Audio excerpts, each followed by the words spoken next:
Welcome to today's edition of Viewer Levels. Before we get going, first of all, thank you so much to Glitch for the resub. That alert, of course, came in before we officially started the stream, so I just wanted to acknowledge that and thank you first. And thank you for the level submissions that have already come in from Glitch and Living Life to the Fullest and Ms. Yarrow. Now, before we get to the queue, I'm just going to make sure we do the usual systems check.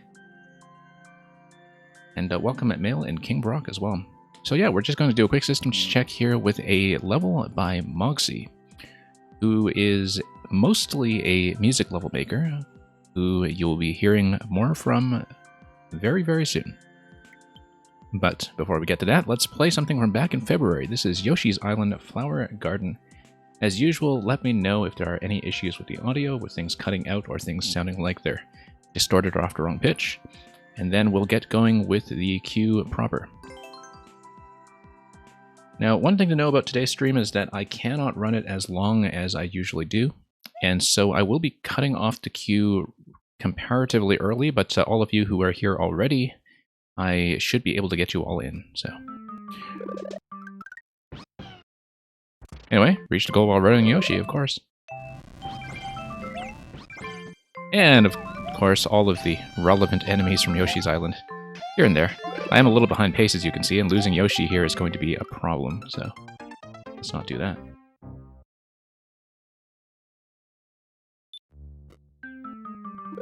Okay. And yeah, I should have just dashed off from the start. The bump back against the wall is going to resolve any issues with being within range of the bomb. Let's get the spit down here. This is a lot faster than I remember Yoshi's Island being. Whoops. Let's do this. A little bit of reaction time available, though, for all of these switching systems. Whoops. It's coming in a little bit low on that jump as we get separated. Enrix, welcome. Thank you for Perilous Passageway. Blue Blur, welcome as well. Yeah, just doing the warm-up level just to make sure all systems are at least somewhat functional and that sound is good. Let me know if it's not. Let's not overshoot this switch. Should be able to get back on pace here, though. It's a fairly gentle level. Mostly, as far as timing goes, it looks like we might have had an issue with the shell despawning there, probably just due to a quirk of timing from me going too slow, I think.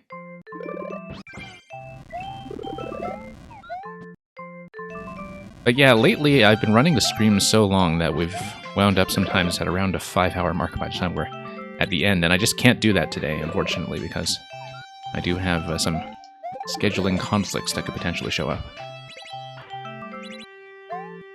But we'll still try to put in a reasonable amount of time on each level. Reach the goal while riding Yoshi. Well, that's a nice little touch there. The Yoshi's Island ending, where you switch Yoshis as you get through the final gate. Very, very nice touch.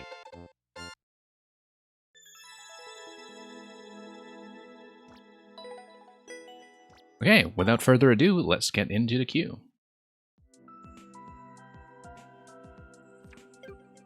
Now, I think most of you here are familiar with the proceedings. As usual, we tend to switch between next and sub-next, although, depending on the number of subs in queue, I'm fairly lax about that. We try to just make sure everybody gets in good time.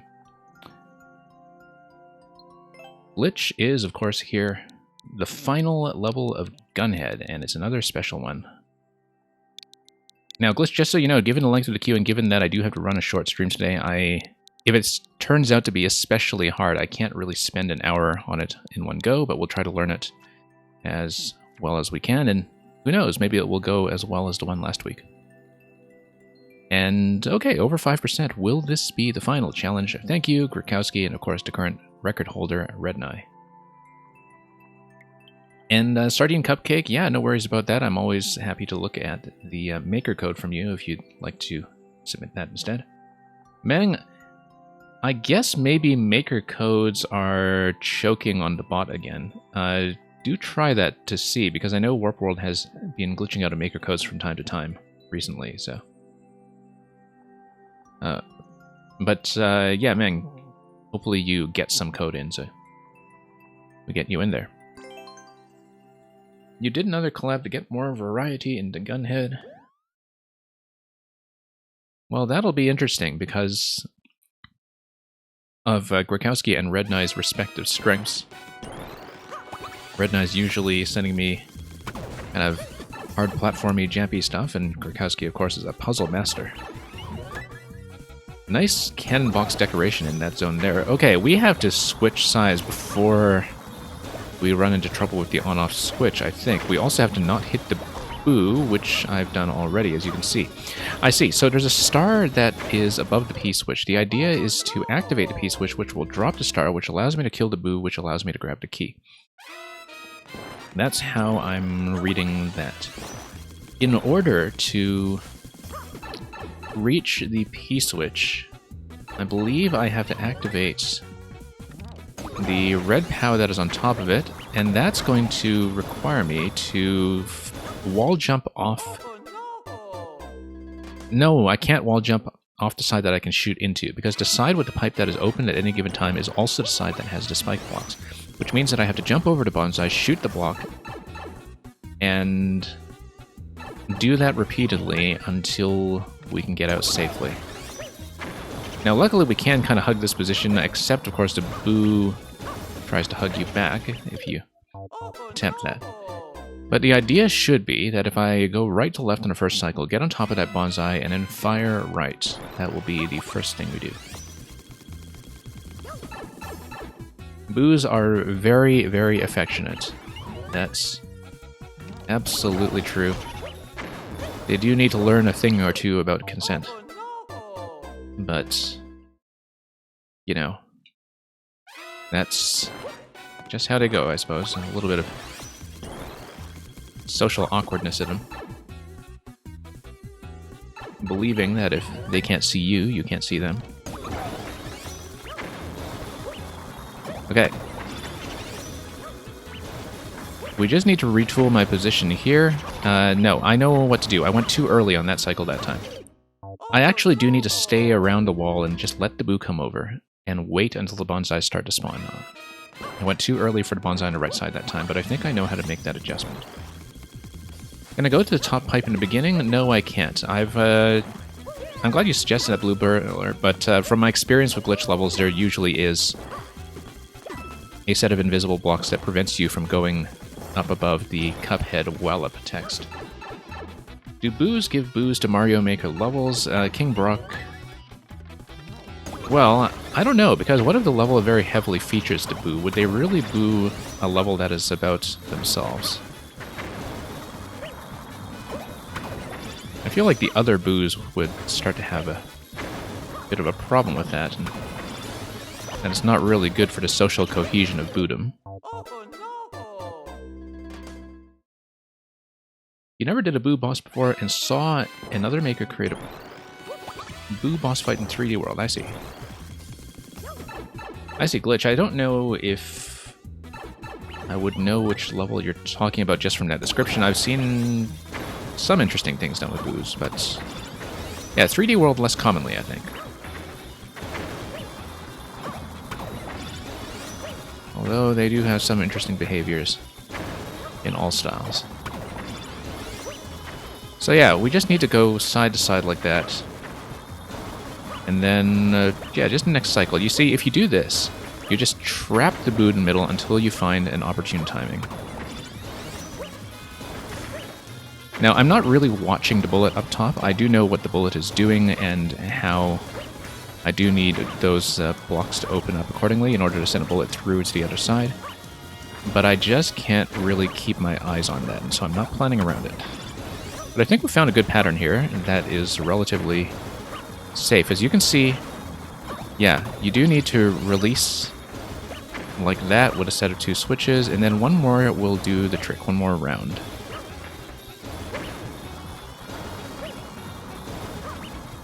One more round. There's plenty of room to adjust if you just stay reasonably centered.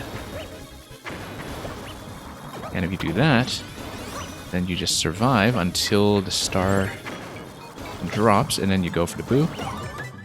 And there you go. And then I wait for the P-switch to expire. There we go. And that's just a cannon hat check. Anyway, Grack, round 2. And E-Box with an R, welcome as well. I hope you've been doing well. I know you've still been doing a lot of super expert runs and other shenanigans lately. Okay, so we're going to have something mildly puzzly here, because this is apparently Grakowski's contribution. And that's what we can expect. So the objective here will be to go for the warp block. The warp block you probably have to go through by activating the POW that is on the right side, and that is surrounding the Pipa. I think the Pipa probably holds the key. I doubt it's the bones, but killing the bones, as you can see, releases one block. There's also a reset door that takes you to the Goomba hat. The Goomba hat... Oh no, that wouldn't be a reset then, would it? Yes, it would, because the Goomba hat would come through, and then it would basically force a change of hats. I see. So yeah, that's to prevent anything particularly cheesy going over there. So we know that hitting the bones gets you within range of hitting the on-off switch. Blue Blur, congratulations on being on quarantine, and welcome, Electrodude. And so... yeah, we know that hitting this gets the dry bones within explosion range of the on-off switch. I think, yeah, we need to set up a POW chain. This is a POW chaining puzzle, I think, but it doesn't explain to me what to do with the blue POW, because the blue POW would just kill the dry bones, so we can't do that before... Well, let's see what the blue POW activates, actually. That's important. Blue POW does activate the on-off switch, and that's important to know. But it does kill the bones, so we know we can't do it in that order. I just wanted to check that the blue POW was behaving in the way that I expected it. And yes, this would prevent you from carrying something through the door because of the way that the hats force you to drop objects. That's exactly what that is for. Now, we probably don't want to blow up any crates, because I think eventually we'll want to do some kind of crate stacking.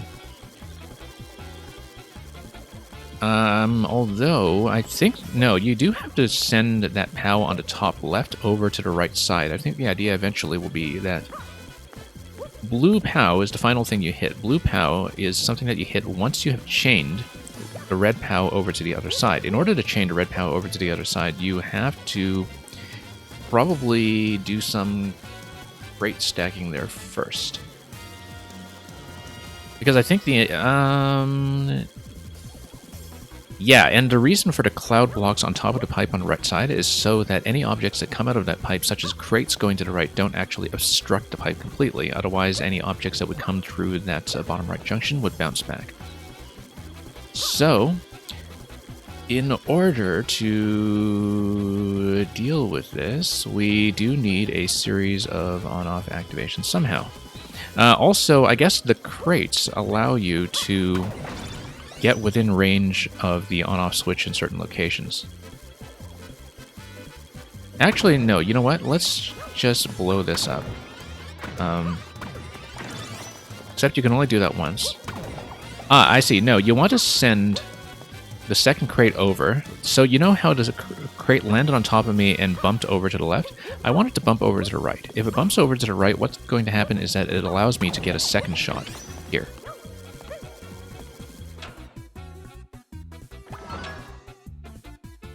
And next GM, welcome. Okay, so for everybody who is coming in late, it doesn't affect you because you're already in the queue, but I am planning to close the queue much earlier than usual today because I cannot run the stream 5 hours long like I did last week. Just advance warning. So anyway, we're going to hit the on-off switch. That's going to eject the next box. And I want the next box to bump over. Okay, no. I want to stand under it such that the box bumps off my head going to the right side. Yeah, next GM. Warp World is having trouble with people's maker codes today. So if you have a specific level code, that would be easier to work with. I know that a lot of those are valid codes. It's just that Warp World has been glitching out on some maker codes recently. Okay, we did that. Now... I can hit that, though, because that is going to activate the next on-off switch. I think I can do it. And if I do that, then that's going to reset the spring on the left side as well, and then the next on-off activation is going to give me another crate. Which means that I need to ship next crate over. This should go first. And then this should go next. Like that. And then I can drop the POW, except I need 2 more interactions. And I don't quite know how to ship the next POW over after that, I think. Well, POW block would do one just fine for sure. I think I do hit the POW block then, because shooting the cannonball through here should actually still hit a POW that is stacked for chaining purposes. So suppose we do this. And then we do this. Is that within range? I guess we'll find out. Yes, it is. 61 seconds remaining. And then that is the hat check. Nice, a hat check in the shape of a hat. Okay, so now this is going to be a Red Knight's contribution in round 3. So, another kind of symmetrical boss setup in a way. You have the beat blocks down low. I feel like I do have to scout down into the lower section and move the camera to see what's going on. Okay. Skip squeaks everywhere. Skip squeaks come out instantly too. And I should have... Oh, I see. No, you do have to stay above the line. That's what the P-blocks are for.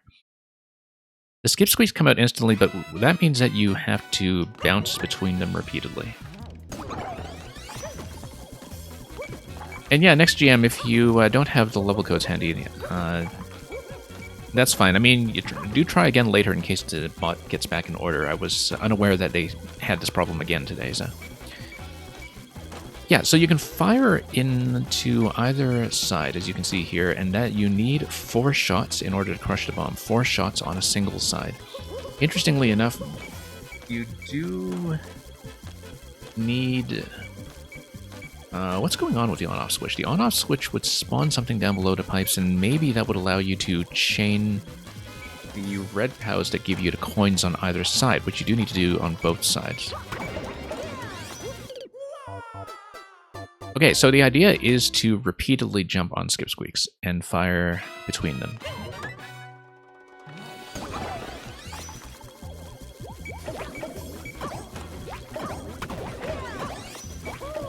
Okay. Nope, too low.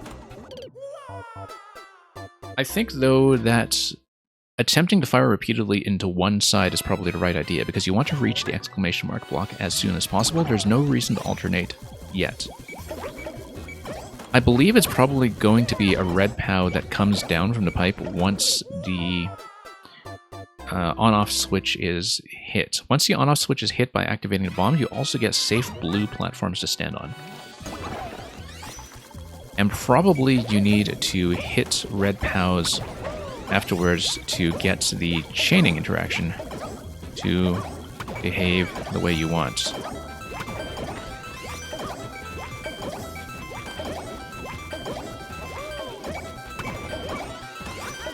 Now I like how a jump with a spin actually gives you just enough time to stay above a single skip squeak at any given time.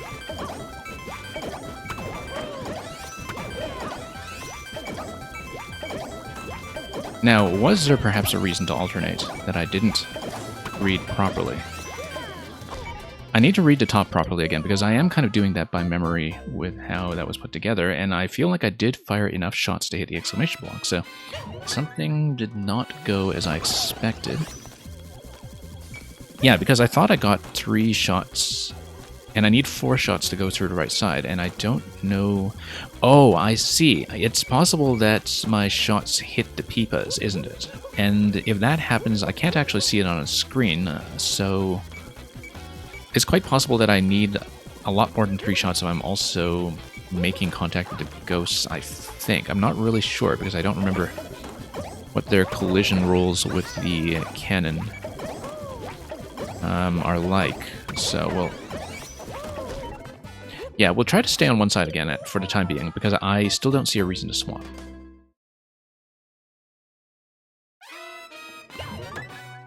And yes, Glitch, you should be happy with how this came together. I feel like it's a very coherent package in that even though it has these collaborative contributions, that it still feels very much like a level that is a coherent package that's in your style. I mean, it's fairly obvious that Gronkowski's room is Gronkowski's and Red Nye's is Red Nye's. I've seen Red Nye do this kind of, can't hit the ground kind of jumping interaction before. And it's kind of a hallmark of a few of his platforming levels. But still, overall, you can treat each segment like it's part of your series. And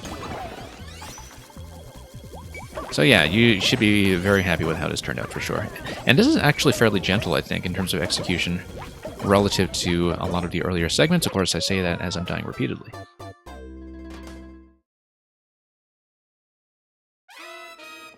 Yeah, it is a break between the other two sections. I mean, it's more of a timer boss more than anything, and so I'm very glad we managed to get that down within the clock, even though, whoops, I was kind of getting down to the wire with, I think, about 60 seconds left when I was exiting that room.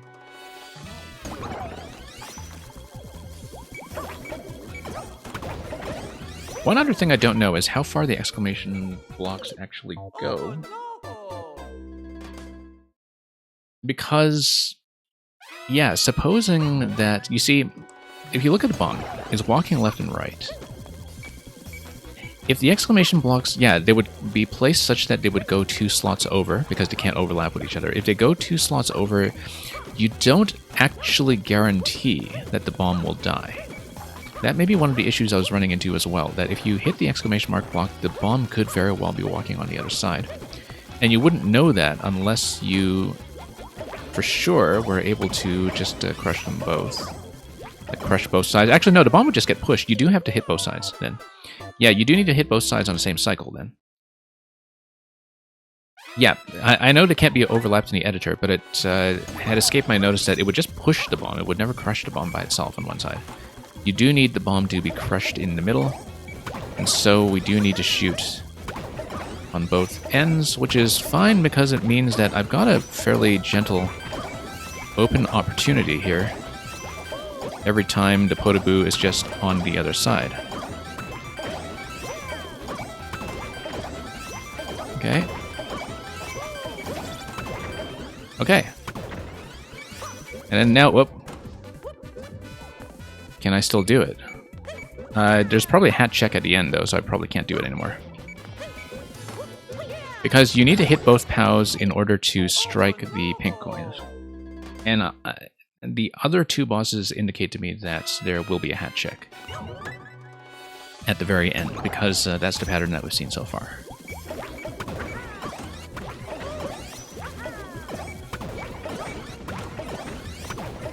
Now, the nice thing about this is that you can actually do it really quickly with repeated shots because of the way that you are just punching through the bricks.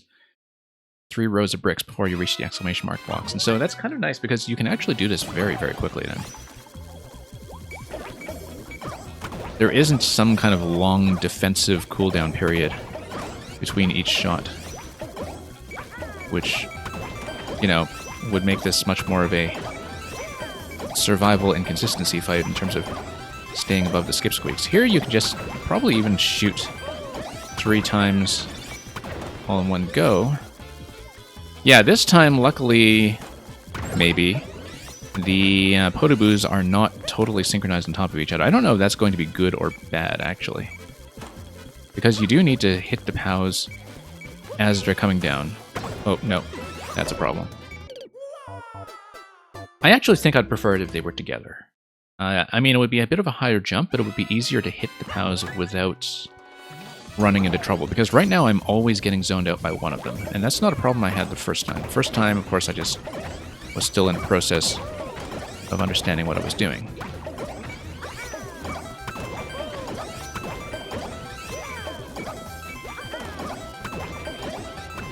Okay. Nope. Too close. The first version of this fight was not as much fun. It was entirely different. Yeah, the only thing with this fight is that it does require you to kind of memorize what the top looks like in terms of understanding in advance what the objective is before you actually see how to interact with it. So it looks like it's something that would be very hard for anybody to understand on the first try. Simply because by the time you go downstairs, you don't actually know what the top side is about. Now, of course, that's only a problem for the first attempt. Afterwards, you know, if you die once, you get a chance to read things properly, and of course, there's a very strong implication that you need to shoot through the pipes anyway. It's just a matter of not knowing how many shots you are expecting to take before something happens. And, of course, the requirement to hit both sides.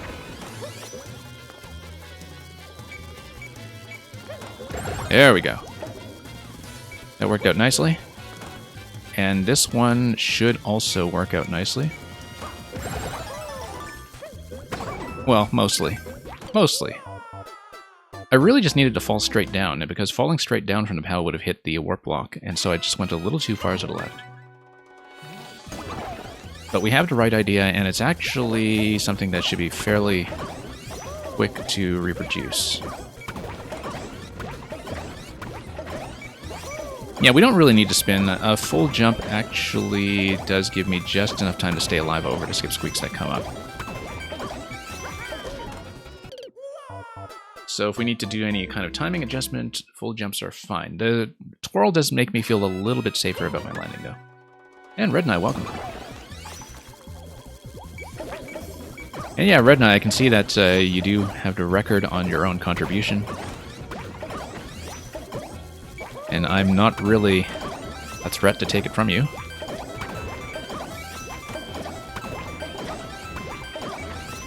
But yeah, this is a fun series of interactions. Very controllable, very readable. But of course, the fact that you have to stay constantly in motion does require a lot of attention. And so... there we go, getting rid of the peepas too. Okay, I don't like this. Let's get over here. Nope. Yeah, that was not going to go well. I really should have taken another cycle entirely.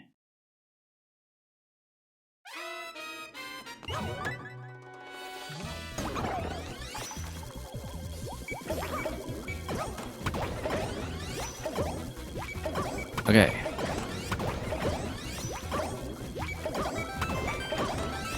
Up we go. Yeah, no. I knew that was probably not going to do it. Going in.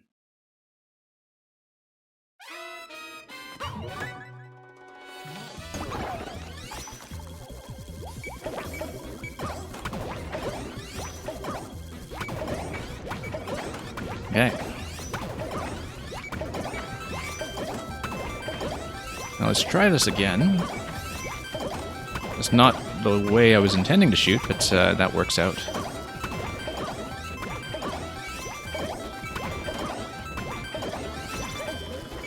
Okay.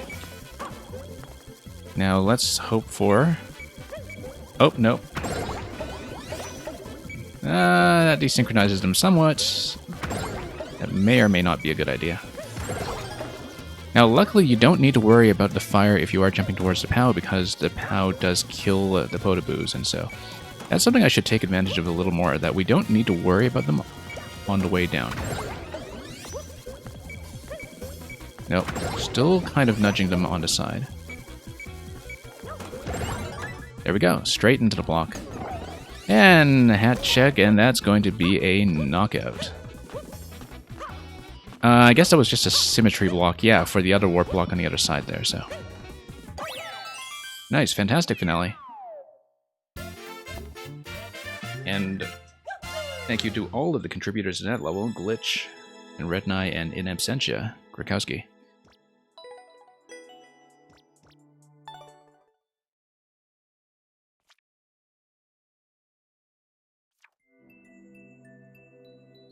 Okay, let's take a look at who's next.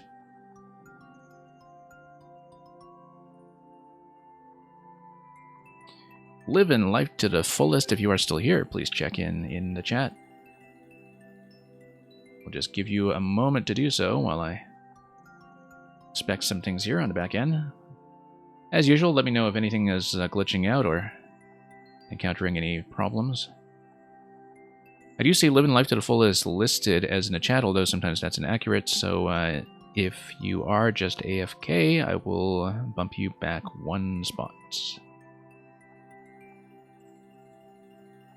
In the absence of a check-in, Miss Yarrow will be next. And hello, Netcat. Okay, Miss Yarrow is not here, so we will not plug in RYS, MBX, GJF. And we're also going to switch to Green Toad once I enter the level so I don't need to pop in and out of menus. We have played Happen at Malice. Miss Yarrow, we can pick another one.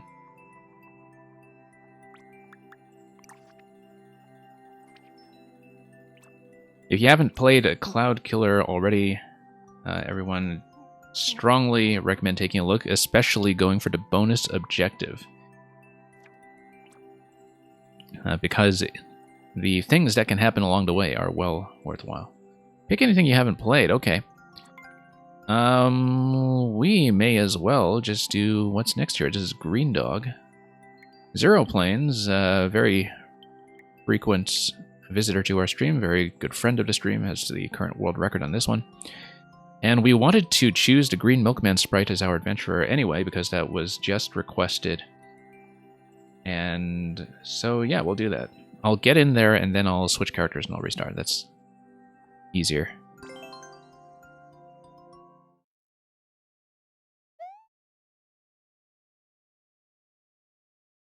So that way, we fulfill both the level's recommendation as well as the request from Male64, which I now consider fulfilled.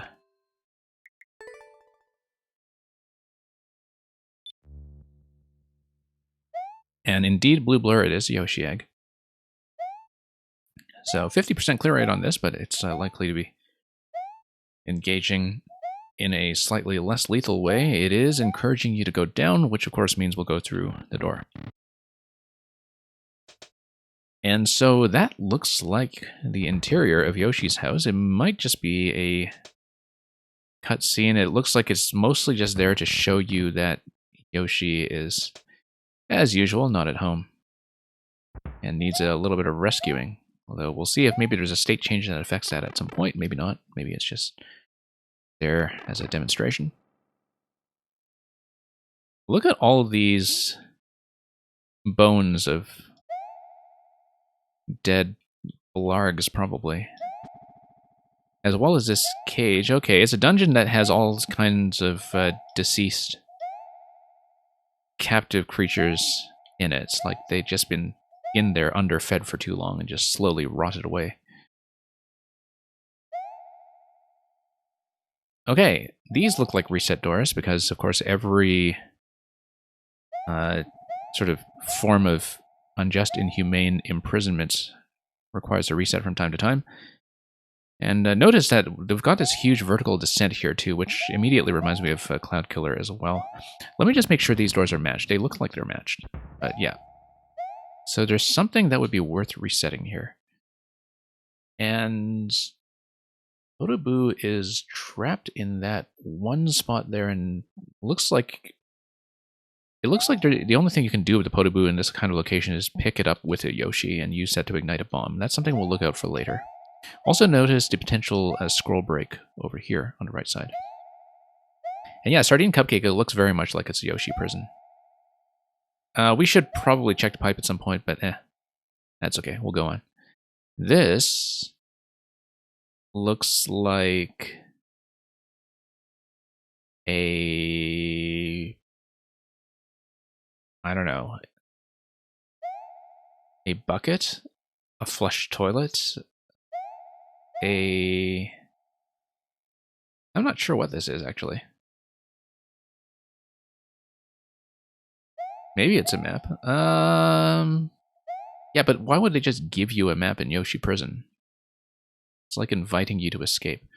We should have checked the pipe, actually. Since there's a checkpoint down here and a continuation further down, there's going to be a bit more exploration involved, so we should actually be sure about this before we go any further. Okay. It may eventually be a spawner if there's any kind of entity blocking involved. There's no evidence for or against that yet in terms of any other spawners like blasters that may be obstructed. Notice that something was kind of flying off to the side too as you reach checkpoint, which you can't reach right now. It's supposed to be out of reach. And I think the idea is that you have to be tall, probably, and that it continues your state here if the thing that was floating away was something like a mushroom. So you would respawn with a continuation of your power-up progression. Anyway, down we go.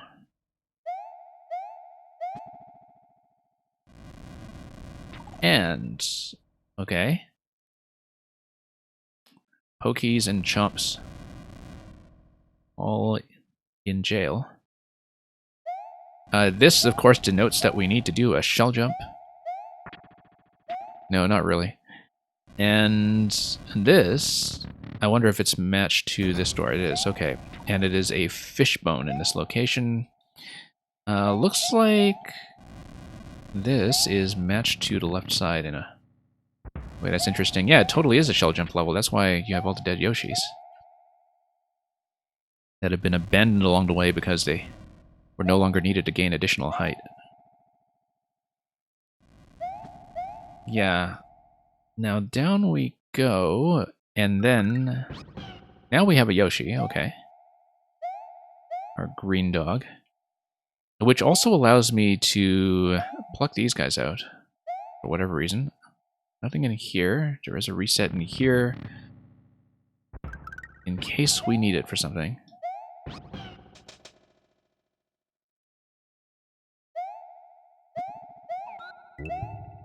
And we may as well check this. You know, feed poor Yoshi since... Yes, that's right, 4 entity block, that's what I thought. And that gives you a cloud, which then is mostly just enough to get back into this section here. What I do want to check is this, because fish bones do allow you to spit bones, and what that means is that we know that there's an entity block going on throughout this level, as well as another pipe. Actually, this pipe may potentially spawn something, which means that we should, in fact, try to kill everything here. And you know you can do that with the fish bones if you fire a bit better than how I'm doing it there. I think what I want to do, however, is...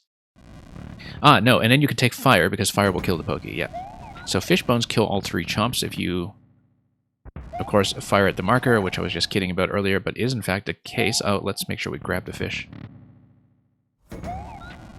Mama Luigi must be sad to see all those dead Yoshis. Well, just think about how Mama Yoshi feels. And we grab fire to unblock this one here. We grab fire to, for real this time, unblock this one here.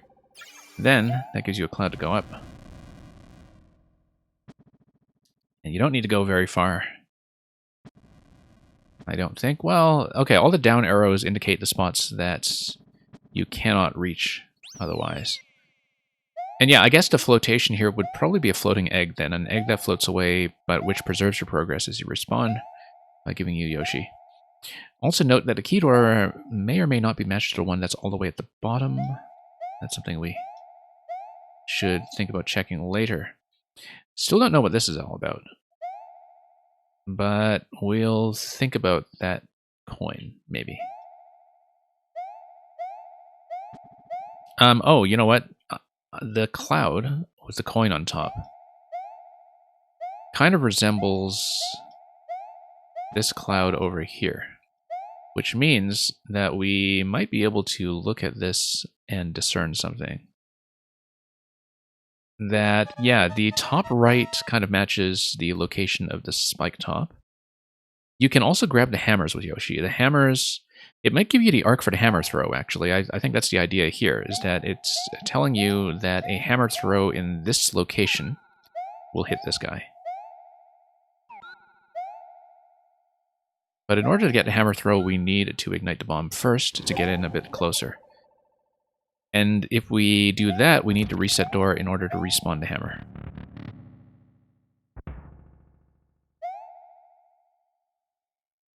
And, oh, no. These blocks have vines, so never mind that. In that case, we need to fire this in such a way that hits the spike, but not the sumo. There we go. The sledge, rather. Sumo brothers are something completely different. And yeah, so kind of nice that you have this distance but implicit marker. And then we kill this guy, probably.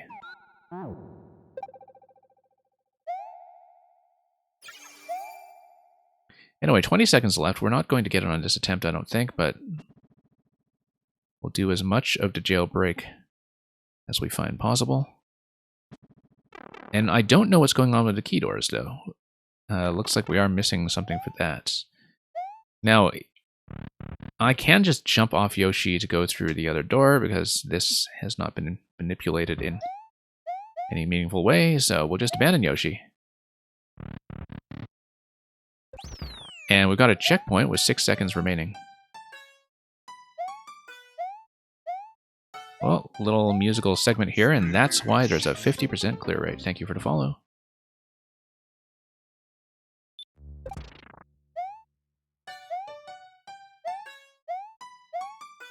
And yeah, definitely time for the cat jam.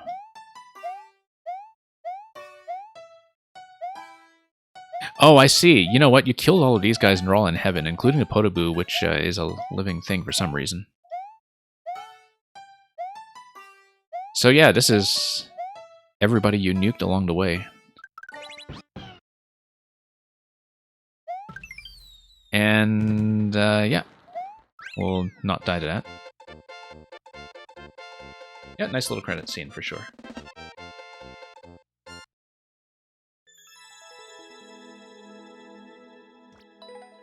Thank you for that, Ms. Yarrow.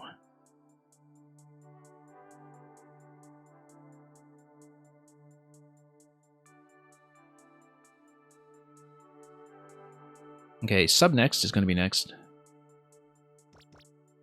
That's going to be Male 64.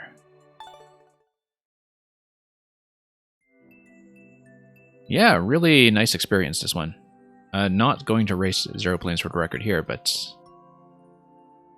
as far as entity blocking levels go, it definitely had a good sense of progression and great use of vertical space. So. Also, like I said, reminded me directly of Cloud Killer in a couple ways, and if you play Cloud Killer, as you should, you'll know exactly why. Ms. Yarrow has this thing for imprisonment. And, you know, warrantless detention. You need to make a level, Sardine Cupcake, where you have to kill Yoshis by leading them off cliffs. I guess you do.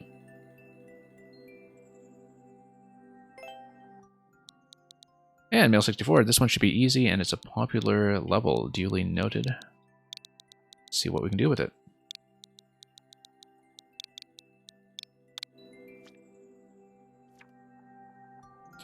Mecha Infected Sky. Above the clouds, a mechanical spree, quite a few secrets, and a hidden boss. 20-second record by Got That Money. Who needs to make more levels. He's also a really good traditional maker with a great aesthetic sensibility. I haven't seen him around in a while. Mecha Infected Sky was from back in August 2020, and we know what to expect from Male 64's levels by now. Secret paths everywhere. Let's see which ones we discover.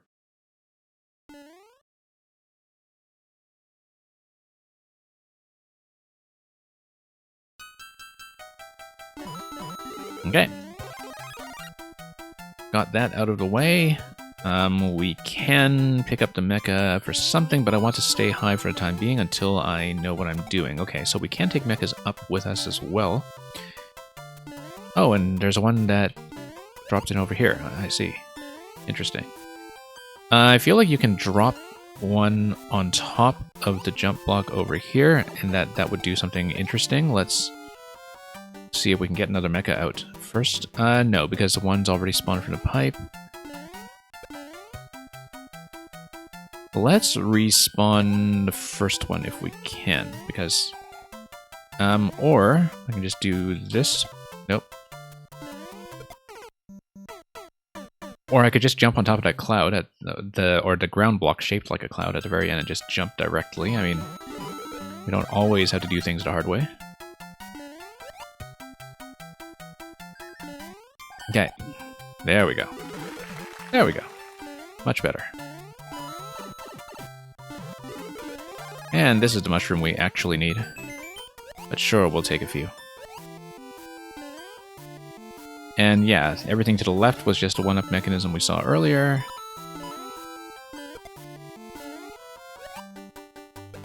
Interesting there was no collision there with the mecha coming down to parachute.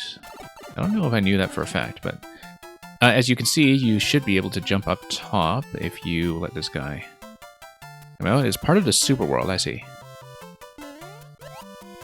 Yeah, you sent me things in such a personalized order, Mail, that I actually have no idea what the arrangement in the super world is supposed to be.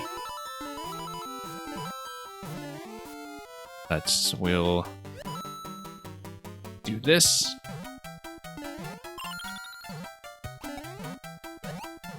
Okay, so you actually want these guys to go up, and then jump on top of one that is live. Because then that will take you upstairs, assuming you don't do things that way.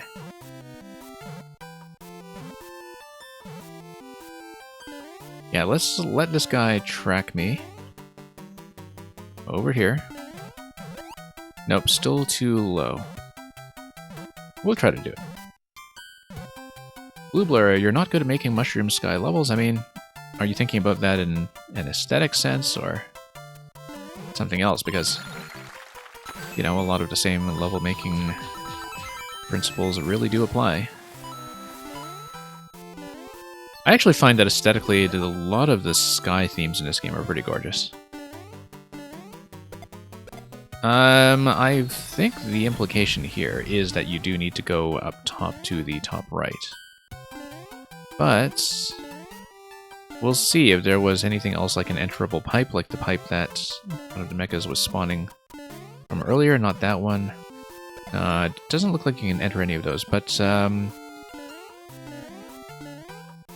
yeah, looks like we will probably just want to ride that out then.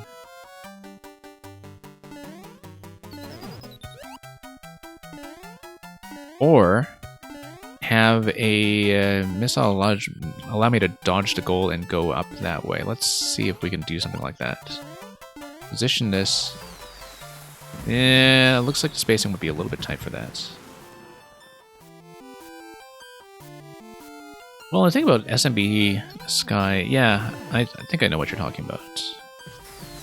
But in general, I think aesthetically they tend to be some of the stronger themes in each of the other styles. Okay, so I'm guessing that wasn't actually the way in, that was supposed to dump you into the goal if you, for example, managed to fly up to the top right or something. I did lose a little bit of power-up progression along the way from taking some damage, so it's quite possible that there was a progressive power-up allowing me to fly or do something else that would have been relevant there, with something like a warp whistle-like secret up top. Above the clouds of mechanical spree, yeah, exactly. Thank you for that, Mail64. Let's mark that as a win. Silly again, welcome. There's still a path I didn't find, but I can't take it now. I see, yeah. Yeah, you're quite welcome to show that to me again sometime if we want to do a proper hunt for it. Doesn't matter if it's not worth it, it's really the moral victory that counts. And thank you for 2 bits. Bum, ba-da-da-dum-dum. Okay. Next is going to be the second check for Living Life to the Fullest, who did not check in earlier. This is just sort of an AFK check. If Living Life to the Fullest is not here on the stream and living life to the fullest by watching Mario Maker, we will move on to somebody else. It's going to be King Brock next.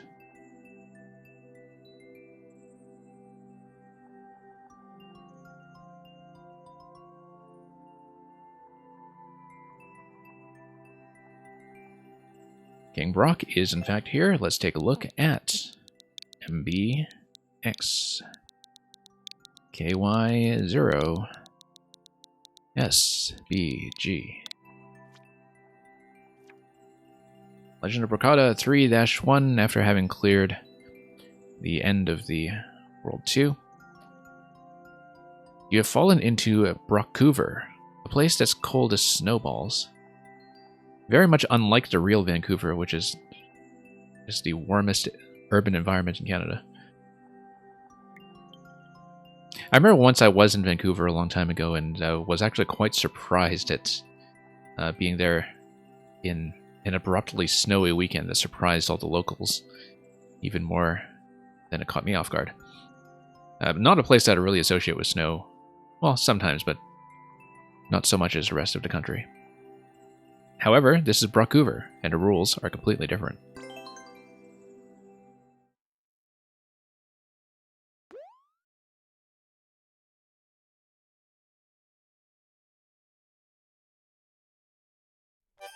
Okay, so we will watch snow pokies killed by a snowball, which is like, well, kind of brutal of snowballs to do that to each other. But I don't know if I can. Oh yeah, of course I can. This is not really that high. Anyway, I was about to say let's do some traditional platforming, and that's exactly what we did.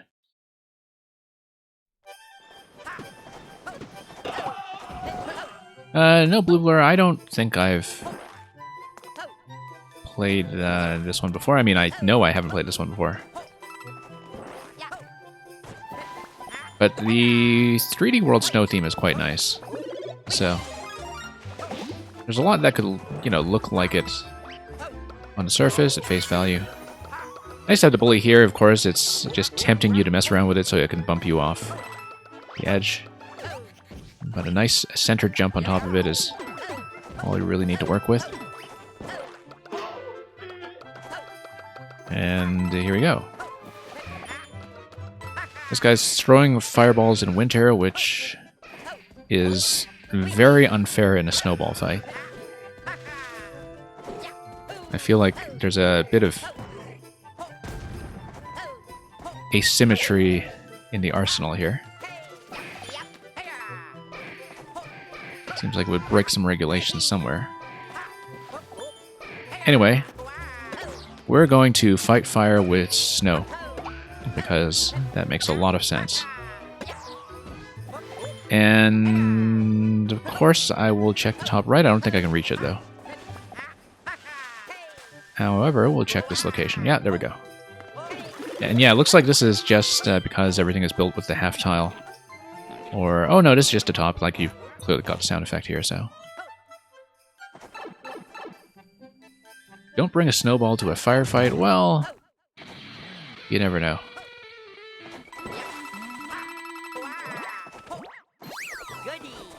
What do you bring ice cream to a firefight as a peacemaker of some sort? It's interesting how much this resembles the hammer setups in SMB1, except, of course, with spikes bringing snowballs to what was formerly a firefight before we got rid of all their cheating companions. Yeah, we can do it that way too. And we can check the pipe, which, as you can see from the way it digs into the ground, it does give you a clue as to where that secret is located. And out we go. Bring water instead, or don't go at all. I like Sardine Cupcake's idea of bringing snow cones. I was kind of expecting you to bring Sardine Cupcakes, but maybe they don't keep well in these conditions. Now, up we go. And let's not get mopped by this guy.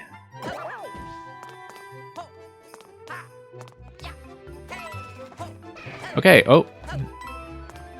What do we say about bringing fire to a snowball fight? That does not seem fair.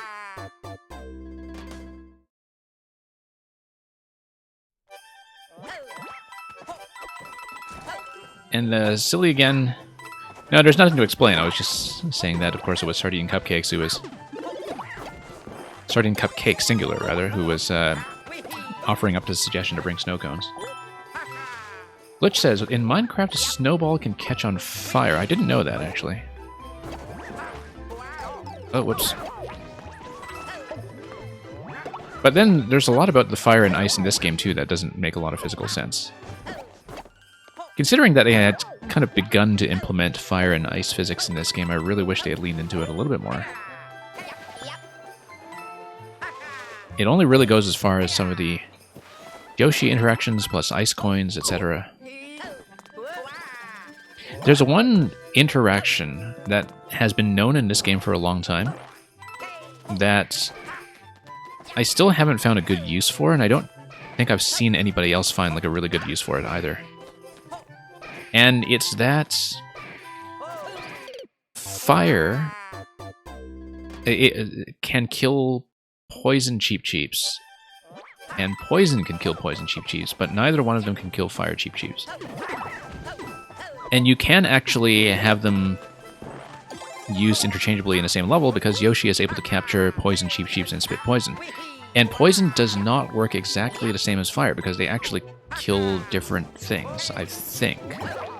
Like, there's a bit of a subtle difference. There's sort of a power rank between the different projectiles that Yoshi can capture, like from the bones and the hammer and the fire and the poison and so on. That's... I think, though, that fire Cheep Cheeps just don't really die to any of those projectiles, or... no, they probably do die to the bones, but I don't remember exactly. And yeah, I think the only way that you can fire poison and use it as an offensive weapon in this game is by using Yoshi with the poison Cheep Cheep, but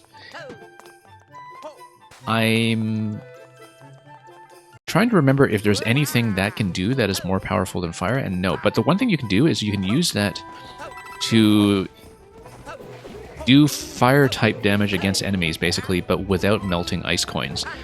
Because the poison doesn't melt ice, and so there is like a subtle difference between them. And I just haven't...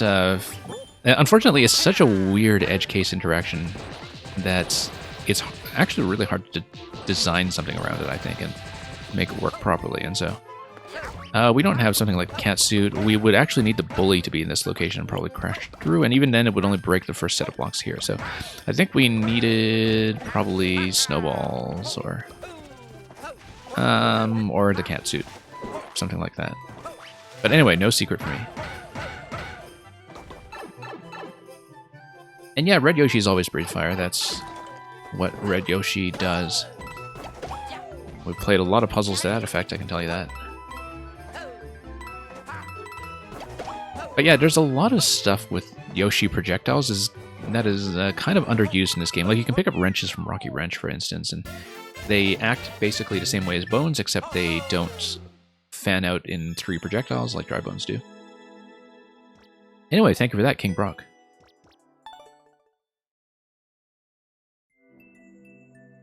And King Brock, yes, that's exactly... You find it interesting that Yoshi can transfer rotten mushrooms out of ground at night levels. Yeah, we were very, very recently reminded of that, in fact, by another puzzle I played, which I think some people here might know as well. But I don't want to spoil too much about that. There is, let's just say there is a level in 5YMM where that matters. I won't say which one.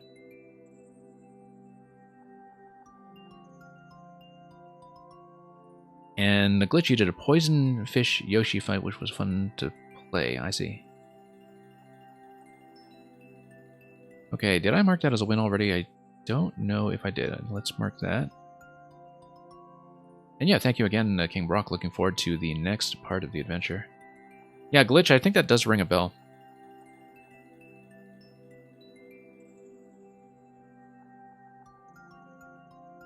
Enrix, if you would like to check in, thank you very much. Yeah, Enrex, I hope everything is well on your end lately as well. Let's take a look. Blue Blur.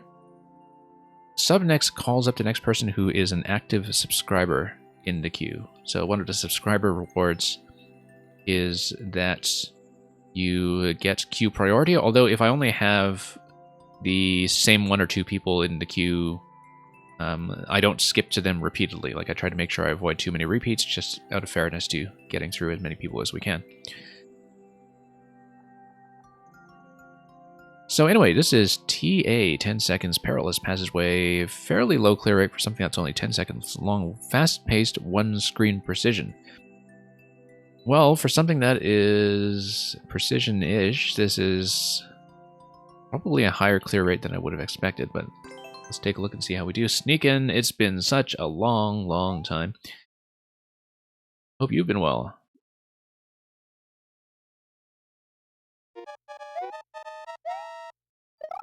Yeah, we can just jump straight through. That will probably not be great on time. I do need to just line up quickly, I think, and get around this muncher.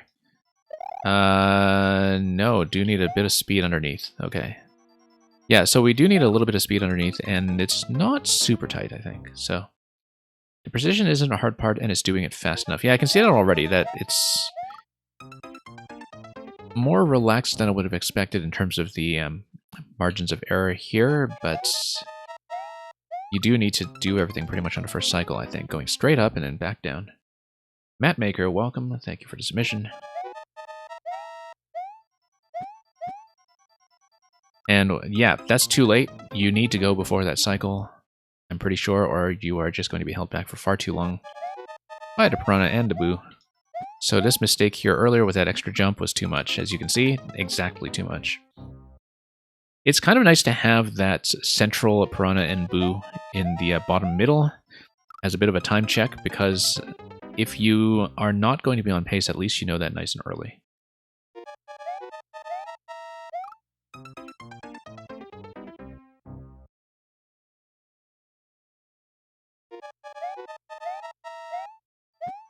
And yeah, I shouldn't be too worried about the Boo that's on the ceiling. If I'm doing things quickly, that should still not be an issue. So we'll go up, we'll drop back down. And we'll see what other surprises lie in store. Through the door. And then 0 seconds over there. I'm a long ways off, as you can see. I do need to get off the vines into 2 additional jumps, so...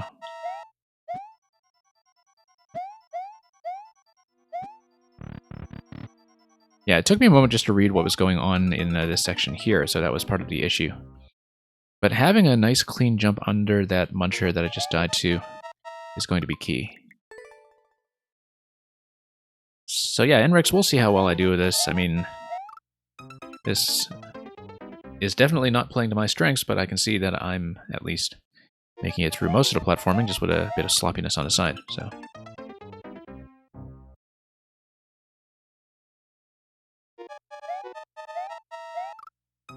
Yeah, you need to be very crisp about each successive jump. I am spending a lot of time grounded and planning the next move, which I really can't afford to do. Whoops.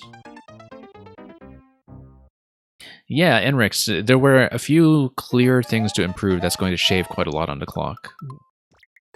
Particularly because the first time out of the door, it took me a while just to orient myself and figure out what was going on, where to go, because I hadn't really taken a proper look at it yet. Now I do know the path.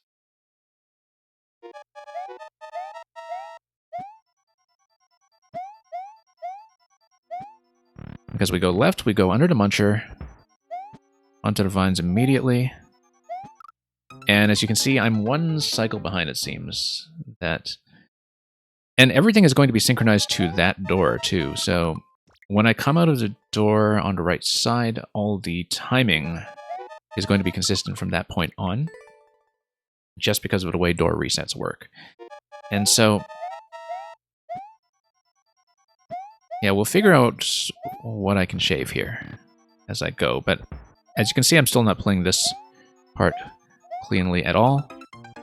I feel like I needed to go all the way to the right in that segment before going up, and that's the adjustment I need to make. So if you look at the bottom right, in the time that we have, I was trying to jump up to the next level too early when that's actually constrained by the boo that's on the ceiling. What I needed to do was go all the way to the bottom right corner, the bottom right P block, and then go up from there.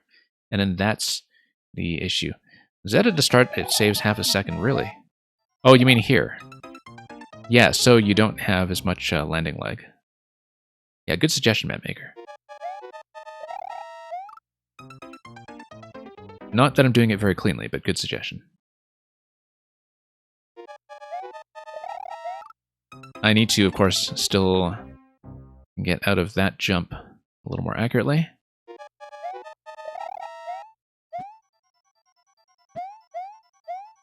Okay, whoops. Yeah, I can tighten up those jumps a little bit as I land, for sure. Oh, as soon as the game loads. Okay, I see.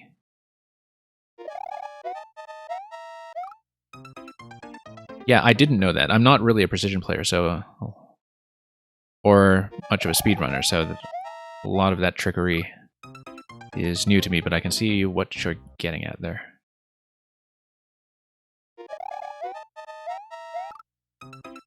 And the spin jump off that second bit there is actually still a good idea if I can do it quickly, but as you can see, we do still need to readjust to some of the new muscle memory here.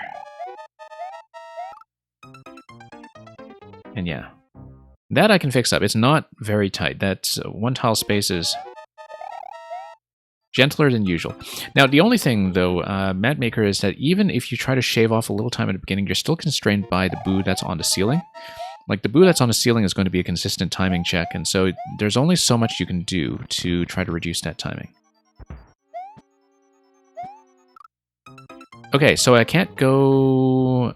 I feel like I probably would be able to slide under that, actually. That I dash and slide, and I should still be able to go over the gap. And that would be the way to do it. Yeah, I can't wait for the Piranha and the Boo on the right side to come all the way back down. I have to go under it. Because when the Piranha and the Boo on the bottom right are at their peak, that's when I should be going over, I think. And yeah, Glitch, once again, thank you for submitting that final part of Gunhead. And you have a good night. I should remember that jump at the beginning that we had just talked about.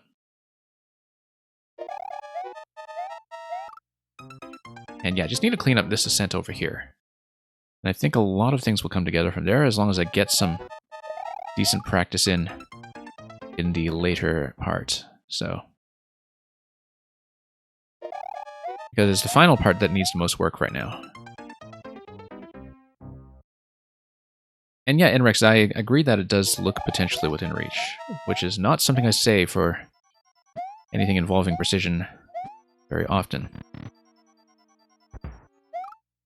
Okay, trying to shave that corner a little too tightly with the muncher, but going directly up towards that vine I think is kind of the right idea.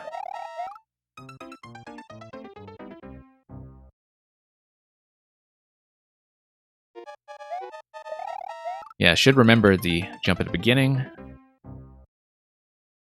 Like I said, not really something I'm much in the habit of doing. Yeah, let's give myself a full tile to work with here as well. It'll give me a lot more room. Those jumps are still lagging a bit much. 3 seconds through the door, that's kind of on par with how I've been doing that. Still a little bit too slow to do anything like that.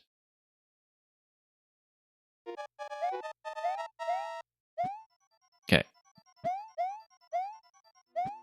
Still 3 seconds through that door.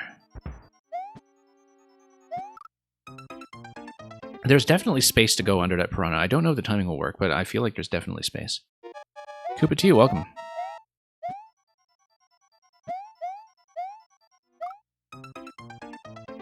And yeah, so Netcat, maker codes are failing on Warp World today for some reason. So if you gave me a maker code, that would be why it would be read as invalid. If you have the specific level code, I'll try to make sure that gets in.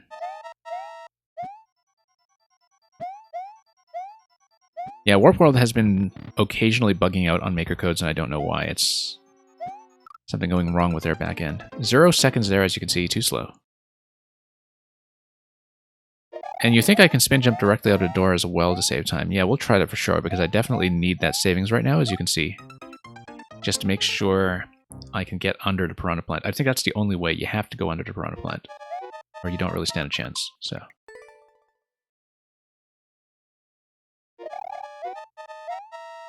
And yo, no worries, Mail64, thank you for submitting the earlier level again. And you have a good day.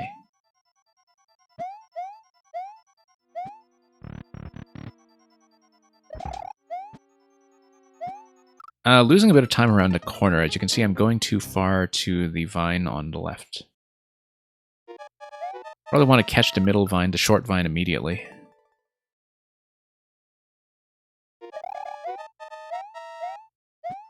Okay. Nope. Let's change to Toad upon Smuckly's request. Maybe Toad, with his big head, will have a bit more luck with precision. It's counterintuitive, but it works.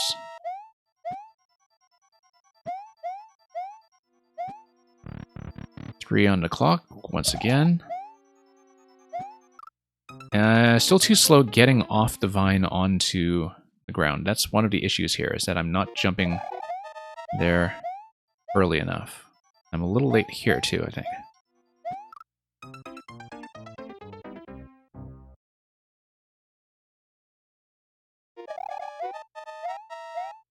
Nope, not enough momentum.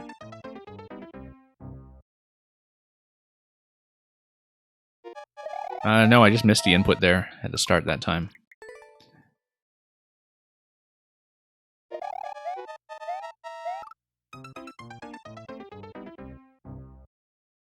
And yeah, Matt Maker, quite welcome to take a crack at that. Seems like you know your way around some precision, so...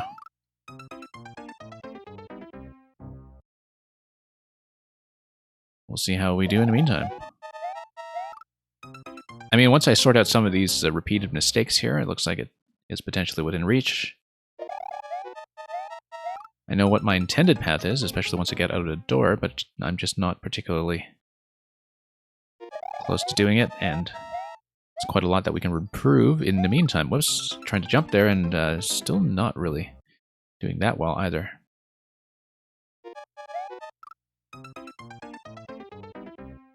It occurs to me here that it may be possible to just go directly up, but you wouldn't keep enough momentum for this bit here. Something's going on with that jump in terms of hitting the ceiling and popping down low. I think I'm taking that jump too early. I need to go a little further off the edge. Nope, too much directional adjustment going on as I go up. Do need to just go straight up if I can, even if I'm cutting some momentum in the meantime. Yeah, once again, not close enough to the edge.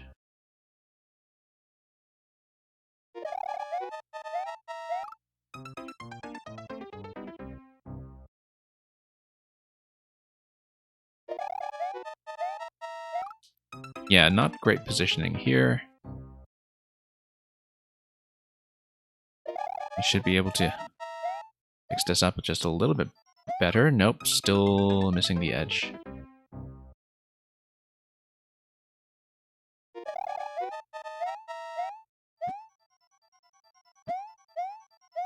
Okay, those jumps were a little too high near the end there. And the one over to Muncher, of course, was a little too low. But it's mostly a consistency issue with some of the early stuff that I'm having the most trouble with. In terms of knowing when I should be taking off.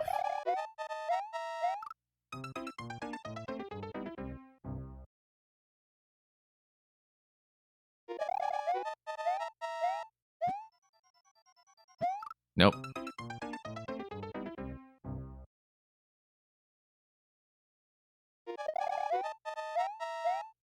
Yeah, we'll just knock Toad's head against a... Whoops, no, that was an accidental climb.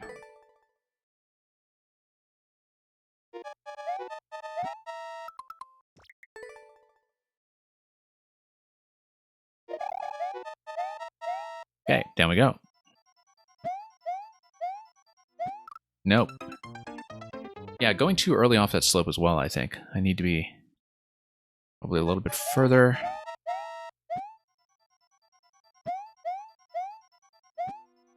Maybe a spin jump is better in that location. Oh, no. Way too far to the left. Way too far to the left. But I haven't been there in a while, and so I do still need to practice from that door a little bit.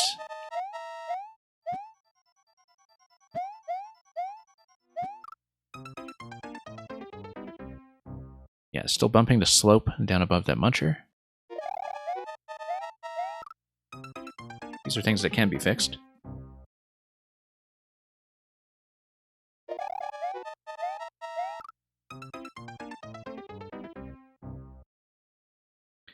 And we'll just go back and try to do it.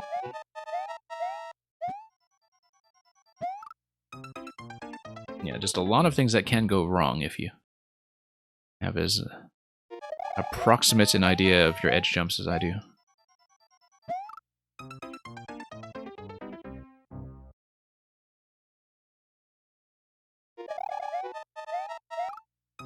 I sometimes wonder if people who are really serious precision players are actually just playing on very large displays in order to make the lineups easier. But it seems like, for the most part, people who are precision specialists just have a lot more practice with certain things in terms of having a good way of estimating how long they're pressing buttons and, you know, just being able to read everything with quite a lot more finesse. It's not really a skill that playing any other standard platformer teaches you. Nope, didn't get the spin off the door, and of course just went too close to muncher there.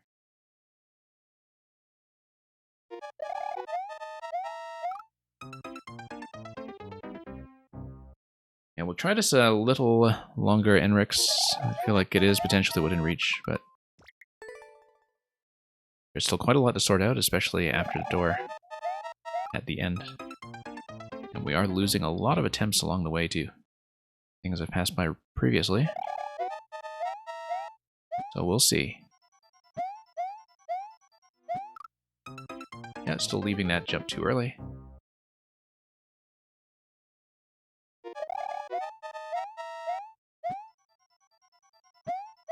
Nope. Shaving that one a little too much. I thought it was going a bit high on those jumps previously, but that's obviously not the way to correct that.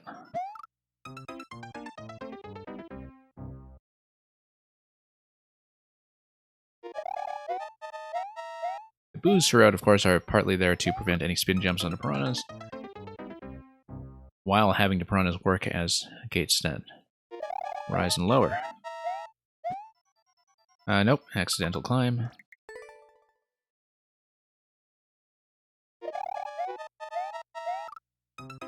Yeah, very decorative vines, but that one is definitely not something you should treat as functional. It's, if anything, anti-functional.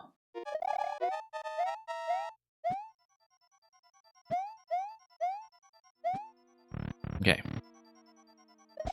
Nope. Too early on that muncher.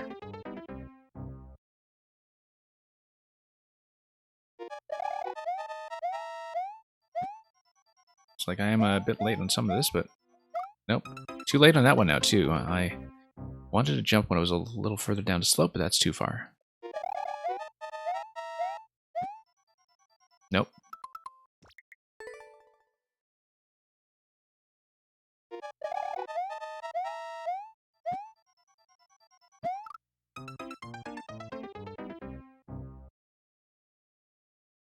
Well, we'll see. I'll give this a few more tries, Enrix. I feel like it's one that I can do eventually, but there's no knowing how many mistakes along the way I have to price in, because of course the consistency is one of the issues here.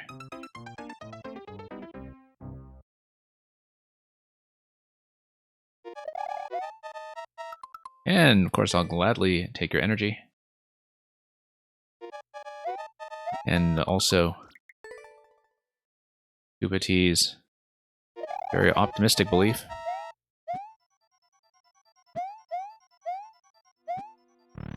3 seconds on a clock, although 3 seconds and how much change we don't really know. That's much too late. 0 seconds at that point as well, so definitely not going to be that. Okay.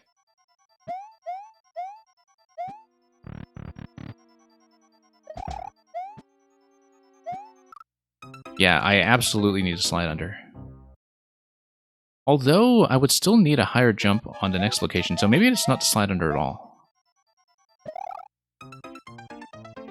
Because... No, actually, no. A standard jump is going to be fine. I only need to go up 5 tiles there, I think. Or, not even that, 4 tiles. Yeah, 4 tiles on the last jump before the gate, so... Yeah, our Warp World is having trouble with people's maker codes today. I don't know why, but that's the reality of things. And it's going well. I will possibly be closing queue quite early today, just to make sure I get through everybody.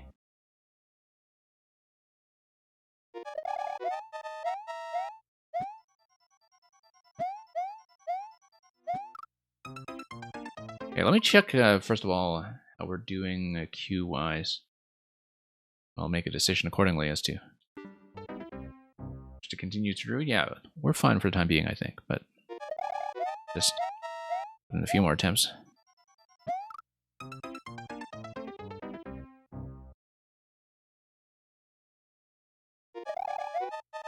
Yeah, I'm still not convinced I have the right approach at all after the door, in fact. No, I think it has to be the bottom right. I think you do have to go under. Otherwise, the timing just doesn't make a whole lot of sense. It's just that I'm spending way too much time on the vines on the left side. Under is required. Yeah, it looks like it. Yoshi speedrun or vertical poison? Your choice, Arvamp.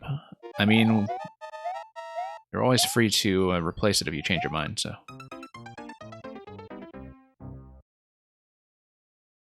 Actually, Arvamp, given that today I'm a bit more time constrained than usual, I'll take the one that you expect to be shorter. And Nugukaza, welcome. Thank you for condensation coordination. That sounds like a P-Balloon precision exercise as well. I don't know why, I just get that feeling, but... by now, we've learned to have certain suspicions.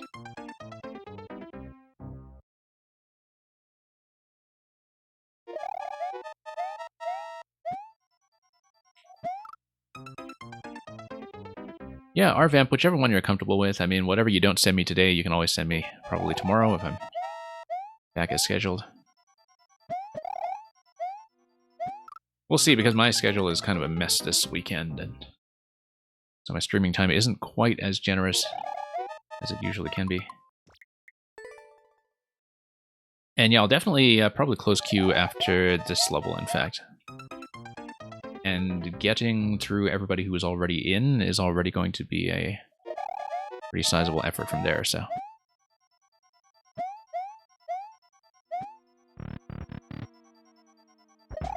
So do consider this a very early last call.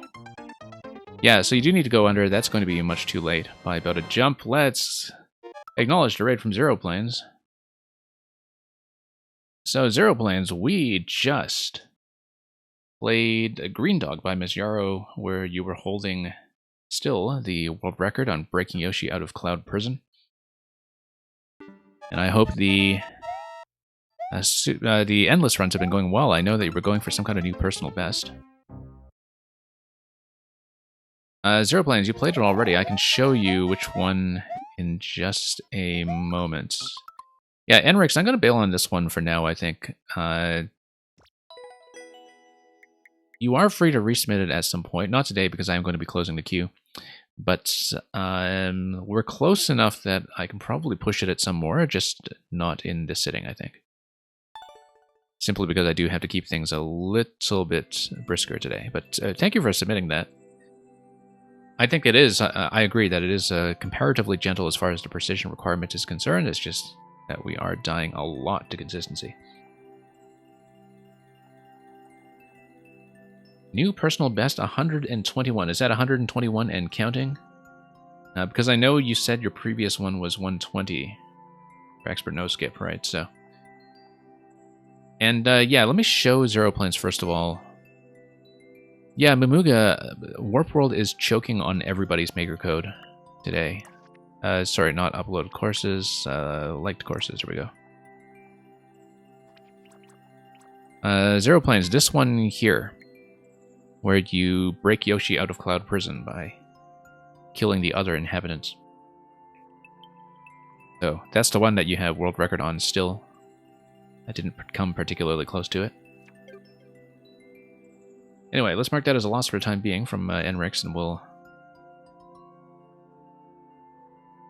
move on to what's next. So at the end of entering this code, I'm going to be closing the queue. So everybody who has just come in, Mamuga included, who has just successfully entered a code. This is last call, simply because I do have to leave earlier than usual. Blue Blur, you are going to be next. I'll punch yours in, and then we will hit the close button, or type it in, rather. So this is going to be Rainbow Clouds.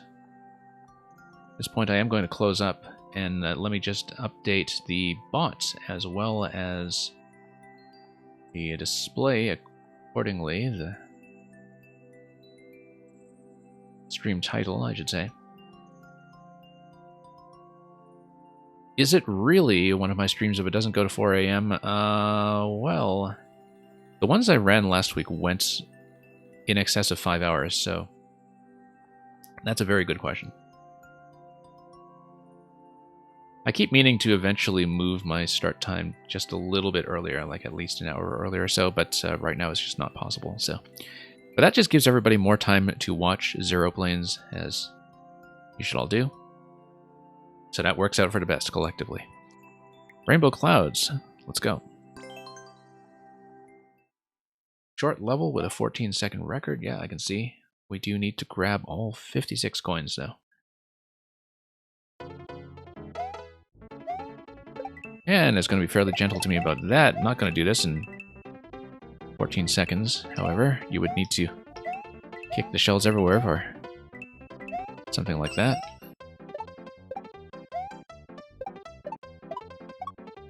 Now, nothing looks missable. Yeah, it's just going to be a lot of rainbows everywhere. And 4 coins. Okay, that's it. Done. SDGML, welcome.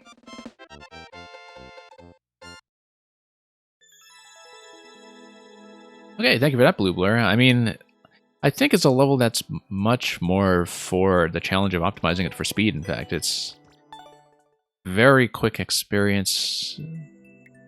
And the point of the clear condition, really, I think, is to motivate people to try to find a decent route through it. I think it's probably more interesting for speedrunners than it is in just a standard play. But as you can see, I'm nowhere close to trying to push 14 seconds with it, so...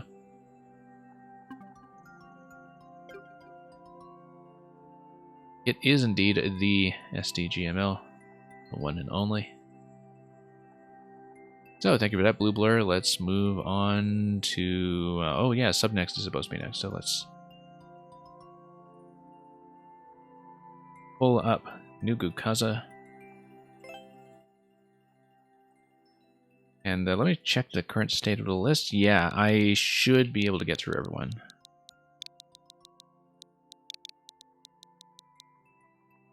Whoops, 8BD F8G.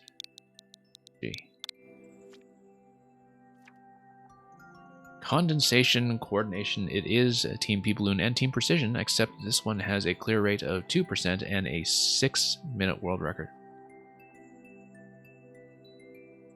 Well, I mean 2%. The precision requirement can't be that bad unless it's only been P-Balloon expert pilots on this so far. Which, given that it's Nugu Kaza, P-Balloon community, may be the case. Yeah, short level, just 6 minutes. Oh, this. Yeah. No, I remember playtesting the early version of this. Yeah. And I remember last time that I actually did make it through most, possibly all of it, and so looking forward to seeing what this is like in its final form. And yeah, clouds, when you do lock the scroll on either side, it do just go within a consistent range in the middle of the screen.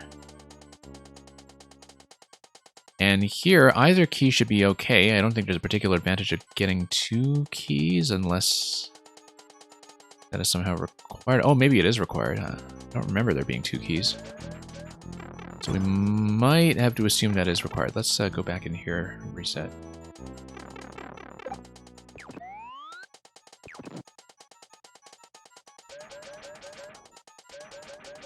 Yeah, you can see immediately why there would be a long record and a relatively high clear rate given this kind of obstacle, because the resets are going to be generous in terms of not just killing you instantly.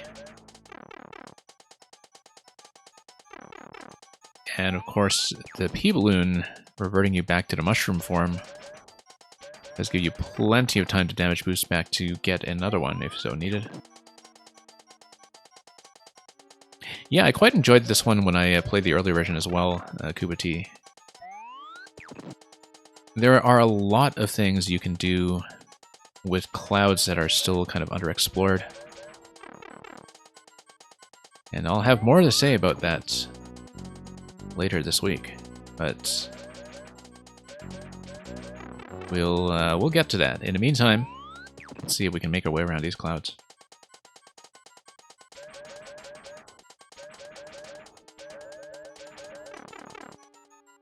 Zero Planes, a tease. Well, I mean, we're still on 5YMM last I checked, even though technically we're at the 6-year mark. Given that Super Mario Maker 1 had a particularly memorable release date.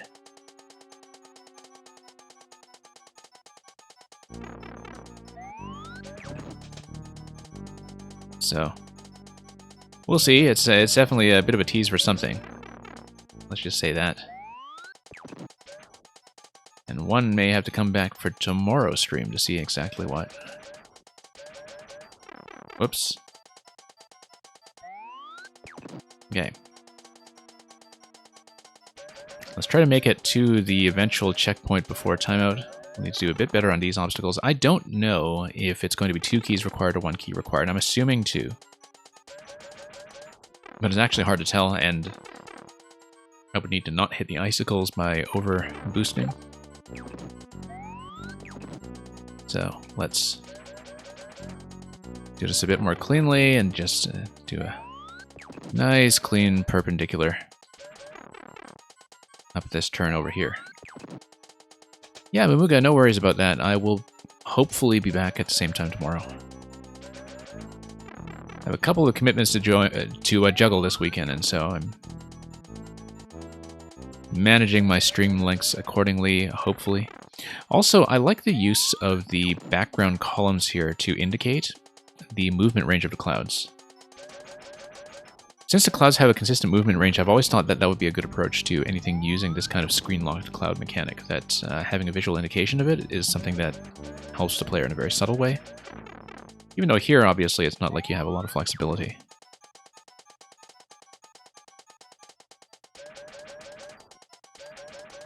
Nope, still not rounding the bend very well.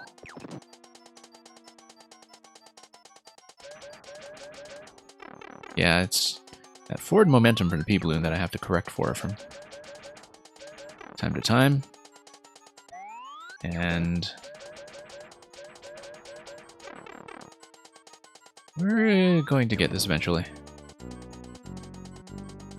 I've gotten it a few times before, it's just in the next segment with that icicle that is being a slight nuisance. I'm already not in contention for the 6-minute 30 world record, as you can see. Nope.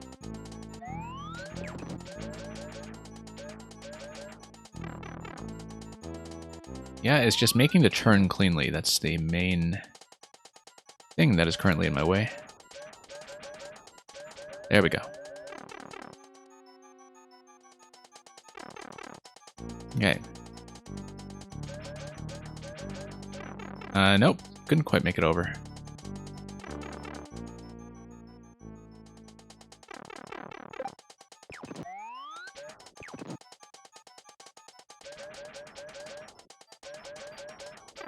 Yeah, I am assuming 2 keys, but even if I just get 1 key, well, we'll find out very quickly what the second key is for, whether it's a luxury or a requirement. We'll know soon enough.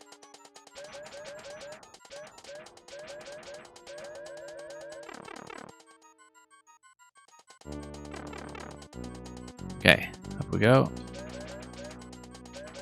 There we are. Coin does give you a safe location. Let's just be very careful here. And we'll reset through here. I mean, there's no particular risk to checking the door unless we... we should check it. We should check it. Okay, so 1 key is okay. Maybe the second key is just for something that's a bonus at the very end. And we have a second key here anyway to maybe guarantee a minimum number of keys. Particularly if you are past checkpoint. Whoops. P-balloon seems to be a requirement going through this. Yes, that's how you enforce it. And so we will start at checkpoint. Which is fine because we were getting pretty low on the clock in the previous area. Also, it's unclear to me if this key is also going to be optional. Maybe it is. Given that it is a little off to the side. Maybe shouldn't be something we grab on the first cycle. Let's watch this carefully. Nope, not even close. But let me go to the next room and see what's going on with the... Yeah, P and the key door over there. We obviously just need to slam the P-balloon into the next location.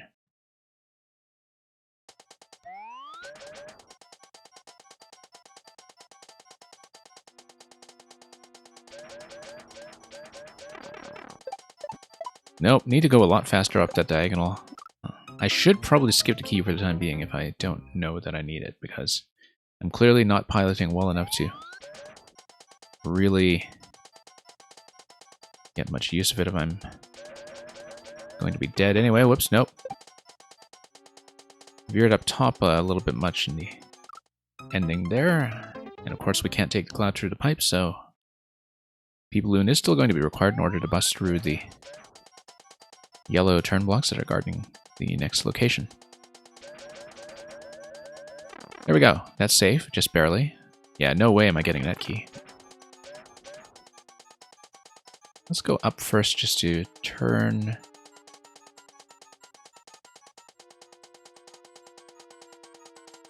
And yeah, I do need to be on the left of the ones in the bottom. That is theoretically the right idea. I need the bottom clouds to be on the right, so I need to go down as the top clouds are moving left. That was surprisingly clean.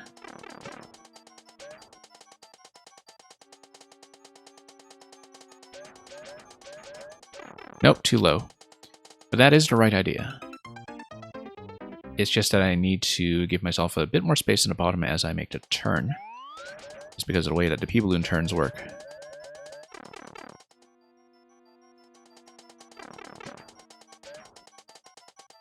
Okay.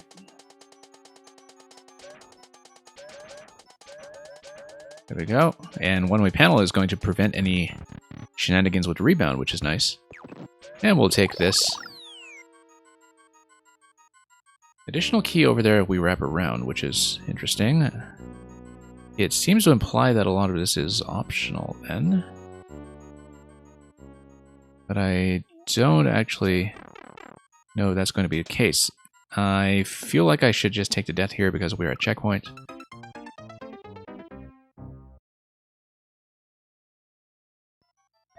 Yeah, you've got lots of opportunities to grab additional keys. Whoops.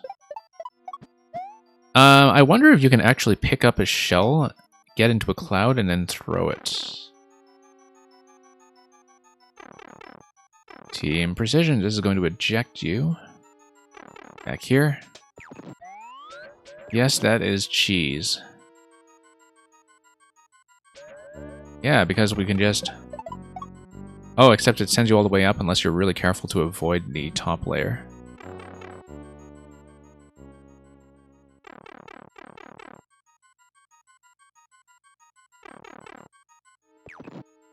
Yeah, the timing isn't too tight on this thing, I think. We can theoretically do it for real as long as we get a bit of a boost into it. Yep, there we go. Let's grab a key. This is just a P-balloon pipe. We got one key.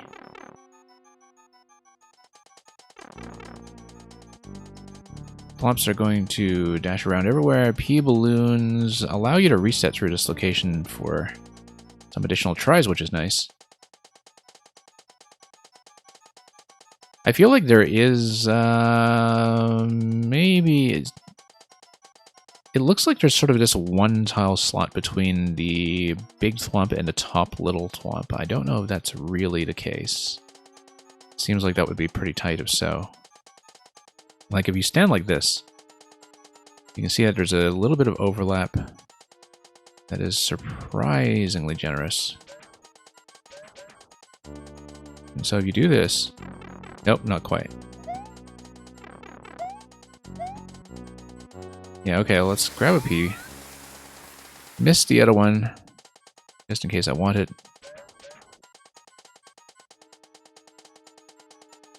I think we may sort of have the right idea. Yeah, you can't activate the side thwomps out of the clouds either. At least not with my current positioning.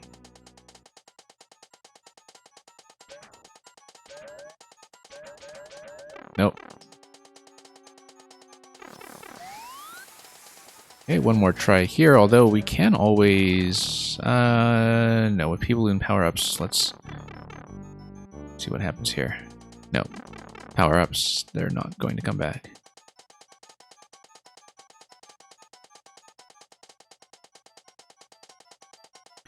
If I am a little bit further to right, then I can get up slightly sooner. Nope, not like that I don't.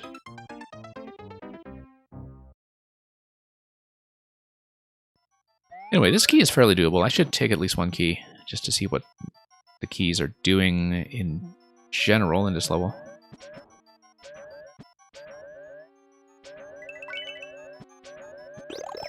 Now, let's go back here.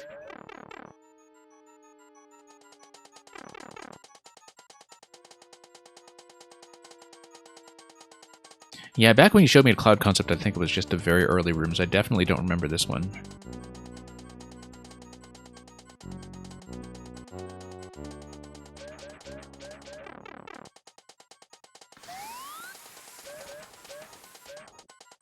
Okay. See what we can do here. Nope, still going a bit aggressively. Thank you for the bits.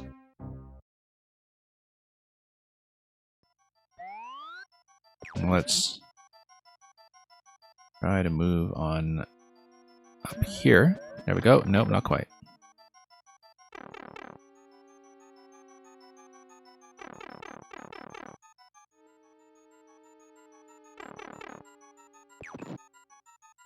Oh, we should have taken the P-balloon. Yep, my mistake.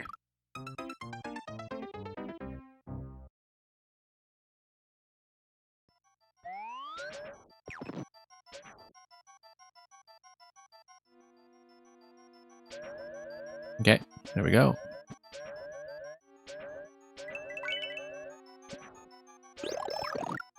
And we do need to pee across this gap, so that's exactly what we'll do. And yeah, once again, turning corners is the biggest problem that we have here. Oh, let's try this again. Face in the correct direction at the start.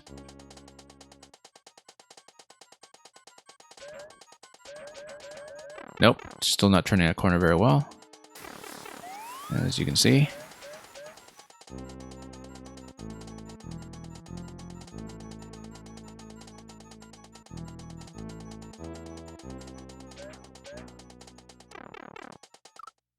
Set up a CP2.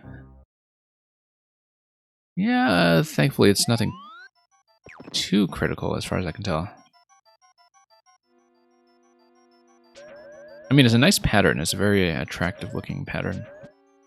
And of course you're constrained by the fact that they're always going to be occupying the center 8 tiles or so, that you don't have much flexibility except to build around them.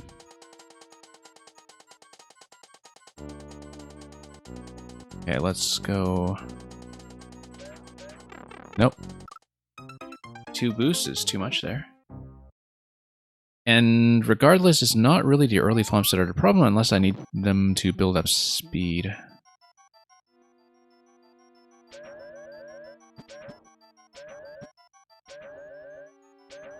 Mostly the issue is turning a tight corner to the right of the top thwomp, which currently I'm just not able to do at all.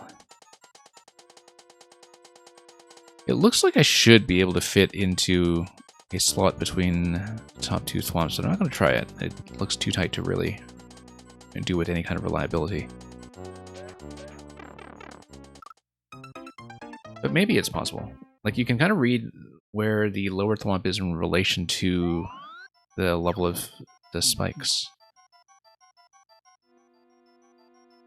And so you can estimate a location that is directly above where the lower thwomp will go. It's just really, really tight, to the point that I don't think it's worth poking around with, because I don't personally have the precision to do that.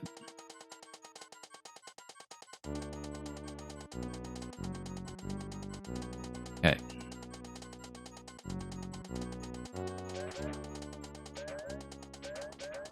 Nope, nope, just too difficult to make that turn.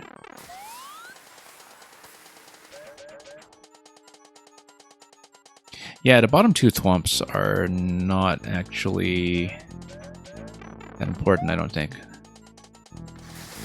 Like, they put in a little bit of early pressure, but...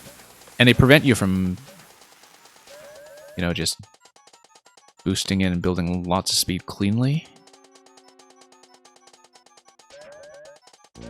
But yeah, having some of that initial momentum, maybe that's the right idea. As you can see, I actually got closer that time. So maybe I'm approaching the middle of the stack a little too soon, and that the right approach is actually to use that small thwomp column to boost.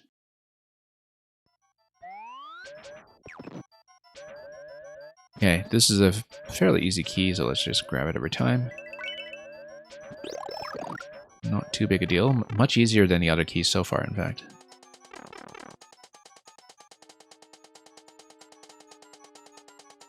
You tested it and the gap is too tight to stay there. Okay, so you just checked it.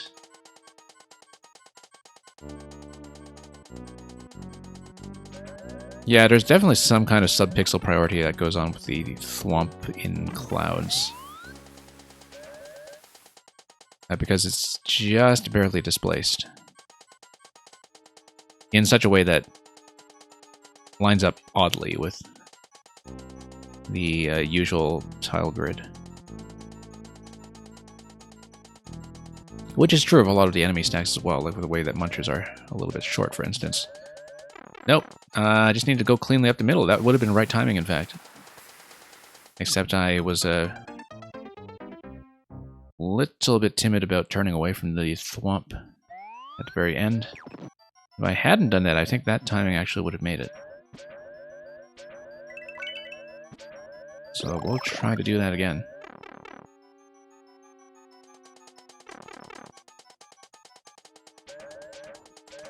Nope. Going a little too aggressively here before I was really properly prepared for any of this. Nope. Okay, let's do it again.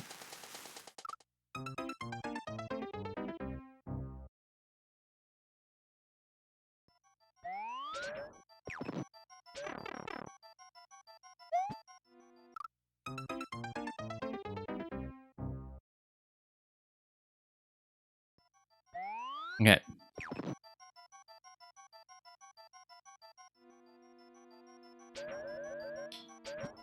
Over here. And X marks the spot.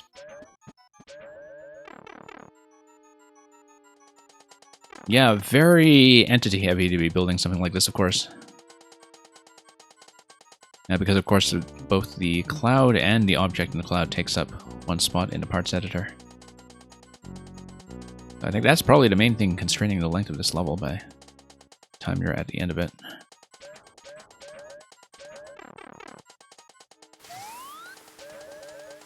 Okay. Let's... Yeah, because that part with the buzzy shells just now, that looked expensive. In terms of cutting into how much a level you can build. Of course, that's in the other subworld, since we are transferring through a pipe here. And let's go up. Okay, doing that somewhat consistently. At least.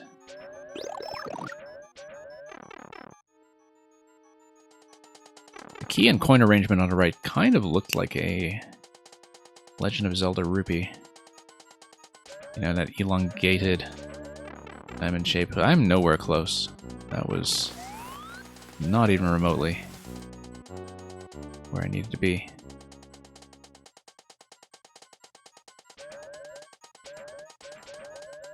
Yep.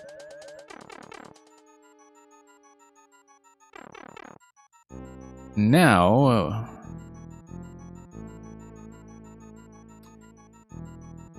I think we might need to use the donut block there as a safe location.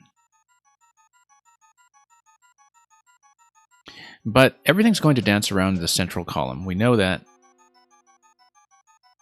because I had taken note of that earlier. You definitely need to go down to the donut block and lower it, I think. Yeah, because the Podoboo will otherwise, on the bottom, touch that far too soon. You have to go under. The time that you have to go under is fairly generous. Nope. And of course here, that allows you, oddly enough, to go through the key door.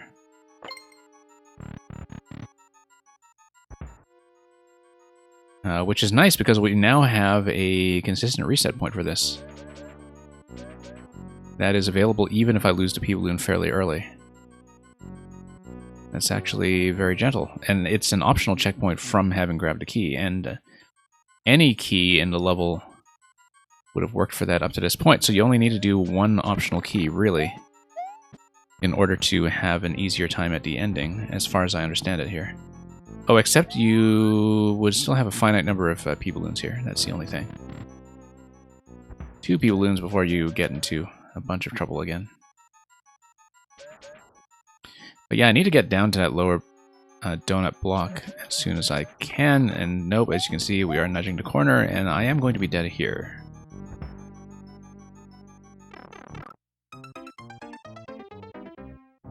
So yeah, we do have to repeat the swamp room, but at least we do get 3 tries.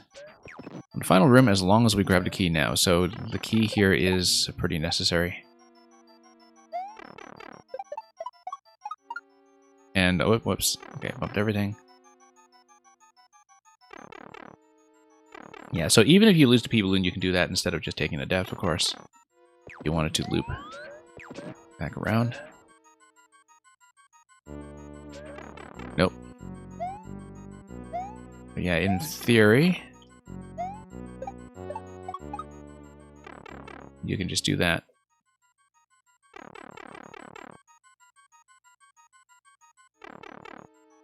Okay, P-Balloon. So yeah, we have a very clear purpose for the key now, and I definitely want it. Because those extra 2 chances at the ending are just too important. Since I'm having this much trouble with the Thwomp segment.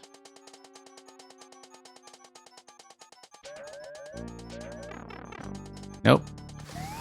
Right kind of speed and timing, I think, just a bad corner.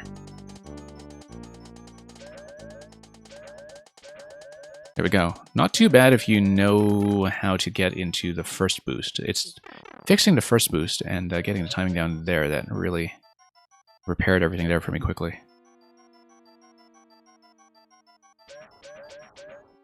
Nope, still not doing that. So let's unlock.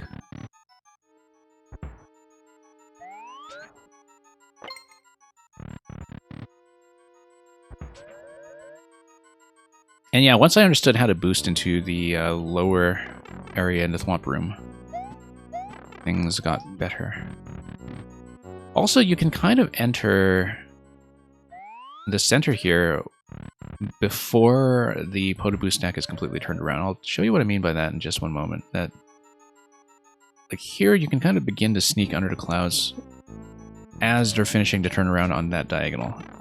It may in fact be necessary to do so.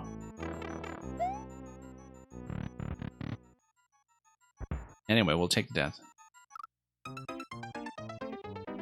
But at least we have a method for getting back there relatively quickly.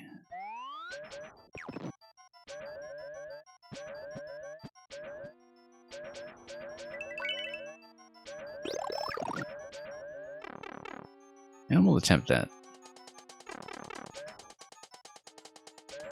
This is going to be too late, I think. Yeah, slightly too late. And yeah, Koopa T, I don't know how familiar you are with Nugu-Kaza's levels, but Nugu-Kaza just does tons of P-Balloon stuff that's of varying levels of difficulty and varying levels of precision requirements. But even the super, super precise ones that are unbeatable for me tend to be fairly interesting in terms of how the layouts are put together.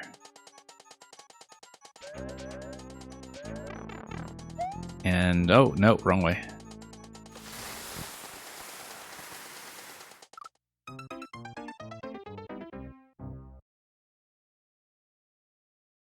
Yeah, Noda Hub, welcome, yeah.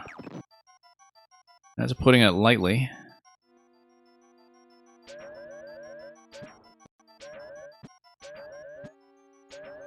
Like I said, I can't imagine what Nugu-Kaza did before the P-Balloon was introduced to this game. I don't know if Nugu-Kaza was yet called into existence at that point, or was just kind of born as the son of the god of P-Balloons fully formed. And, okay, let's drop down here. What if that donut wasn't there? Good question.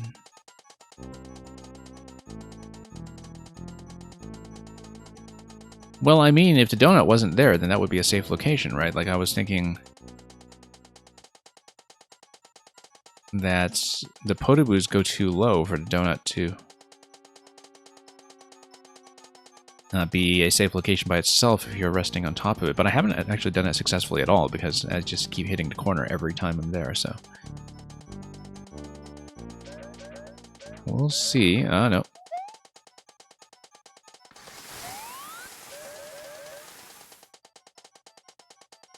Yeah, we'll see how we could do as everything comes out here. Nope, that's going to be death.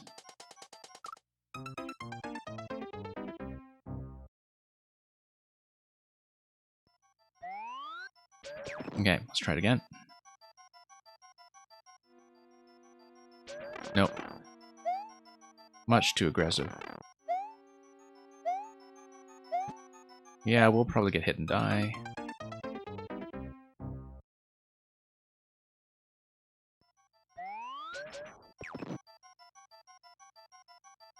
What do you remove that pit to? Yeah, the thing is, I know that it looks, on one hand, like it's supposed to be a death location for people who have lost a P-Balloon. and who don't have the key, perhaps. But because I had the key, I think every time I took a death, my first instinct was to go directly for the door. I guess if you don't have the key in that location, then the donut is much more obviously a place where you just voluntarily die as an SD lock location. And that's usually the problem design-wise with having designs that depend on SD locks, is just that very often the player does have the responsibility of guessing whether that is a death location or whether it's usable in some way. But I know that's inherently just a part of the failure condition there, just because. I think that throws me off is that as a player who has just lost a P-Balloon, you can pretty much always still go up to the unlocked door.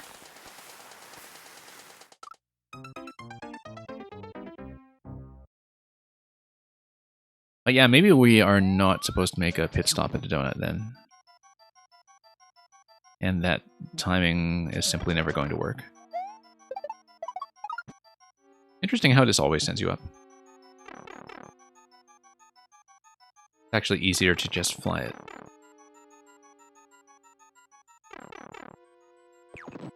Okay, we'll grab this. And... oh, nope, too late. Don't know why I didn't quite get a booster. I think I was hugging the wall a little bit.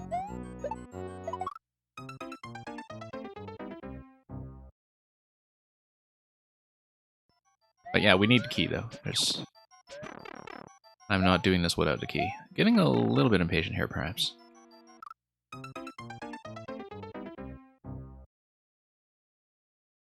Yeah, like you were saying, just flying with the P-Balloon is easier than trying to cheese it with the shells. But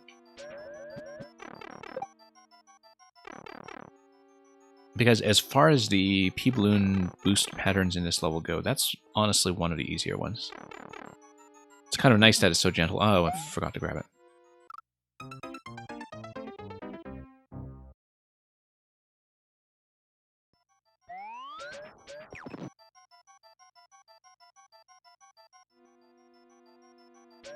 Nope. No.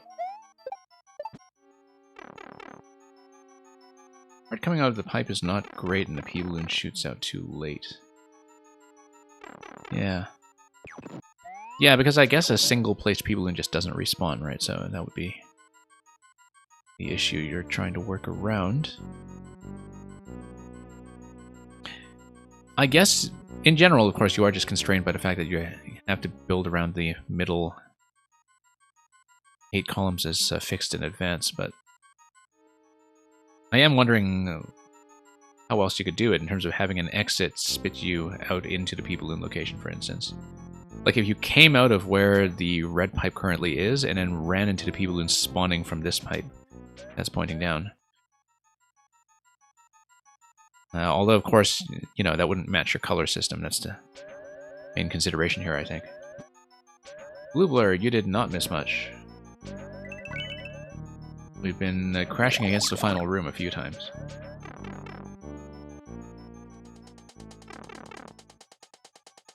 And yeah, I know the pipe color was perhaps taking a bit of priority here, but if it weren't, I would have just switched those 2 pipes in the bottom, and that would have fixed it completely, I think. Unless there's something I have forgotten, which is also likely. Nope, too soon. Thought I had this down a lot better earlier, but obviously quite a lot of room for improvement.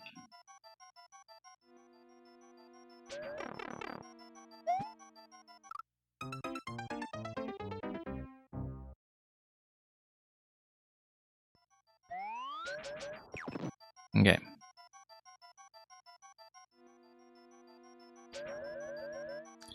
I'm thinking back to some of the key doors we saw in previous rooms as well, and I guess that would also just be part of a reset system per zone in terms of having optional checkpoints.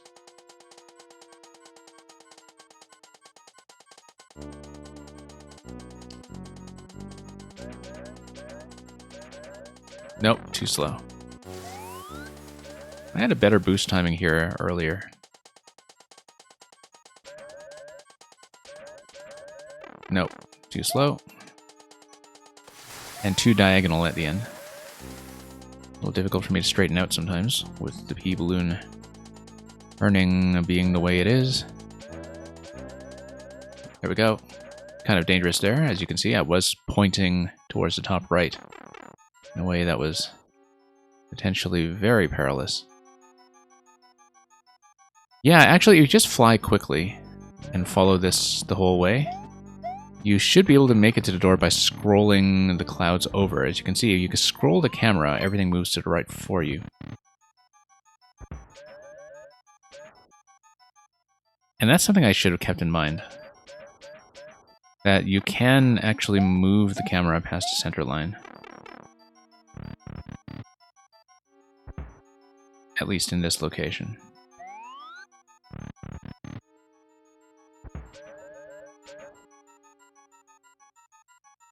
Yeah, because what I was gathering from the conversation we had earlier is that maybe the donut block is misleading in that it is meant to be an SD location.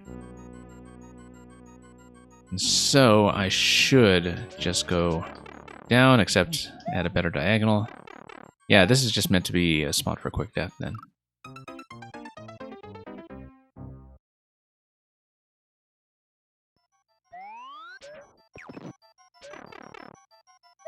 Yeah, we'll see about this. It would be a shame to have to bail on this right at the end, but I have to see how close I can reasonably get with the final section first.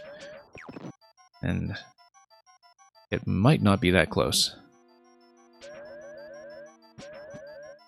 However, everything up to this point I feel like I am able to reproduce if we do have to start from scratch at another point, so... we'll see if we can get much closer. Nope. Too tight around that corner.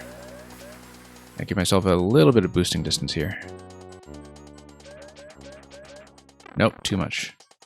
I made it to the final room fairly quickly. I mean, technically speaking, Nukaza, you have been training me for this kind of thing over the course of many, many submissions.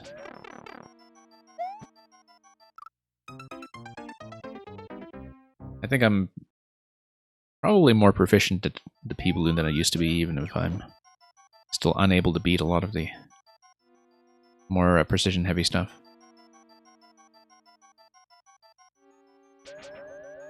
Okay. Over here.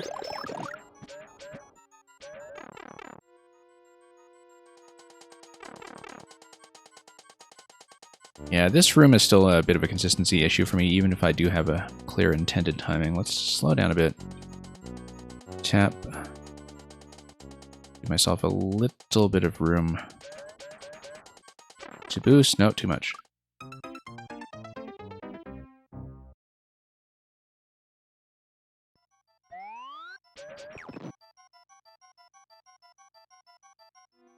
Okay.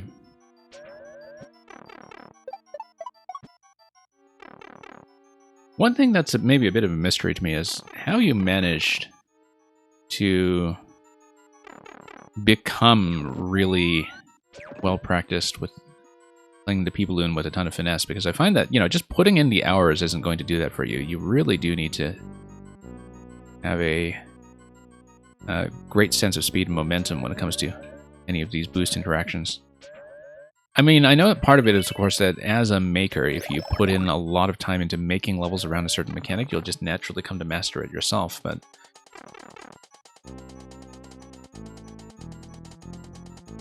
I think this is just a very specific skill set in many ways. And I know that Antinode is kind of a crazy P-balloonist as well.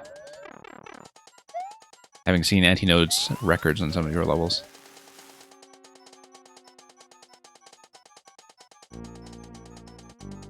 You know what? I should bump this block here and do an alignment here. No, that's too tight. That's going to run into trouble if I try to turn a corner. Let's not do that. Let's just take it straight down the middle. Yeah, the P-balloon club is just a whole other scene within a scene in a way. I mean, I'm sure that people who don't play escape rooms, for instance, feel that way about escape rooms, and they just find it totally incomprehensible how people can actually get into the right mindset for them and develop a technique. But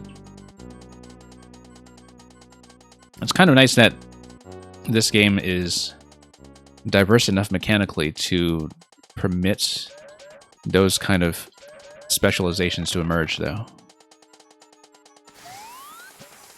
You know, that you can actually have something like a tight-knit circle of P-balloon obsessives who all regret Taco Bell.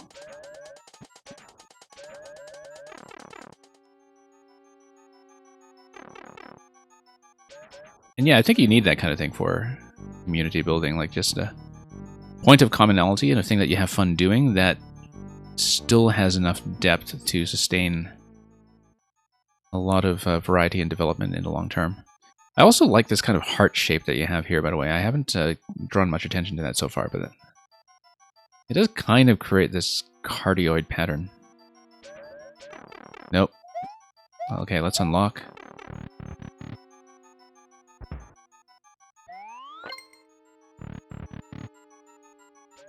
Okay, Nukukaza, I think this will be my last set of attempts on this room.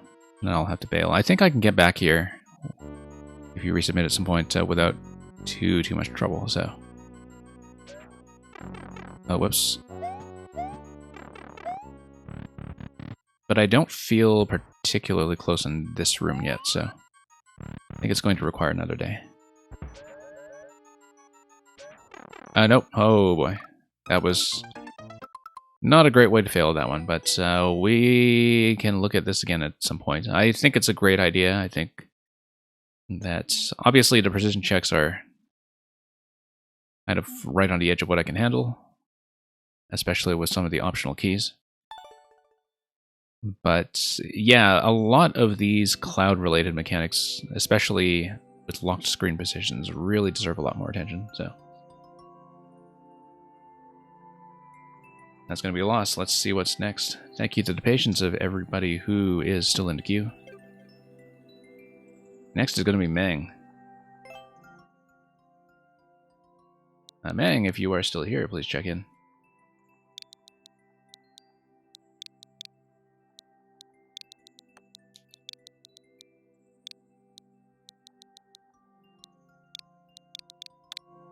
And so, yeah, the people who are in queue still... hope you're especially patient. Okay, so Meng, do you want me to play Chainsaw Lift specifically, or was this just a placeholder, given that Maker codes were not being taken? I'm quite happy to play this. As you can see, it is unplayed. But if you have another preference... yeah, I know you just plucked out a random code, but let's do it. I haven't done it, so... 100% jankless thwomp levators. We clearly haven't had enough of thwomps.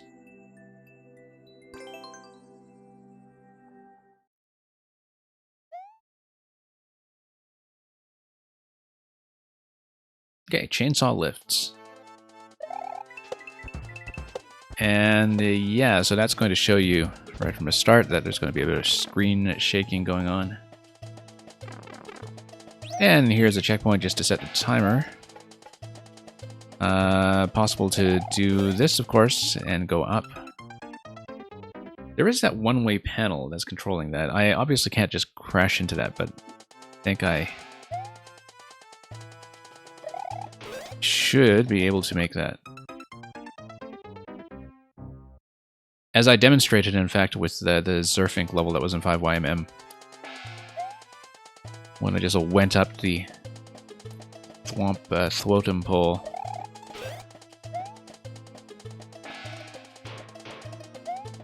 Not going to shell jump it. I feel like if you do take damage there, you can take damage there and you can still go up, actually. I think maybe the idea is that you're expected to take damage. No, because I know that as a precision player, you can go up the edge of the thwomps, but notice how the thwomps actually go side to side to prevent that because of the way they're stacked on top of the muncher that's on the conveyor. Because of that conveyor movement, you get the thwomps shaking in a way that prevents think, the usual thing that you can do with the precision stack, if I understand it correctly. So instead, I'm going to take damage and go up anyway. And that's correct. And yeah, it is a damage boost base level, which I think is partly responsible for the low clear rate if people just don't understand it. So it's not a precision level at all. It is a timing thing. And it's not the first damage-based concept we've seen from Mang either, which is why I was able to read this. But as you can see, I do need to figure that bit out a little bit more smoothly. Thank you for the lurk, SD. And yeah, Thwomp elevator going up. And yeah, you can do these smoothly as well, and if you, whoops, don't do that. If you just turn at the appropriate locations, you can do each of those segments continuously, as you can see, without having any dead time in between, and then that's the way to do it, as long as you just follow the arrows. And it goes quite smoothly, in fact, as long as you remember to hug the one-way panels all the way up.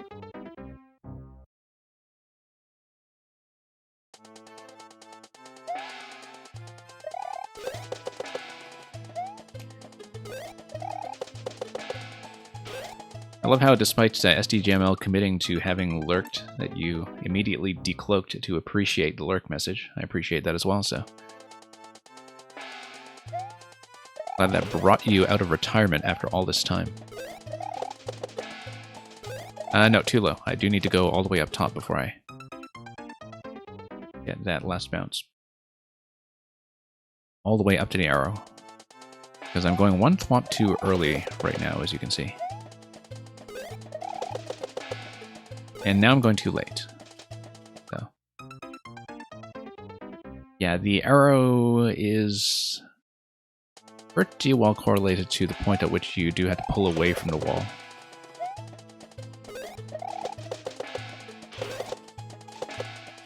Okay.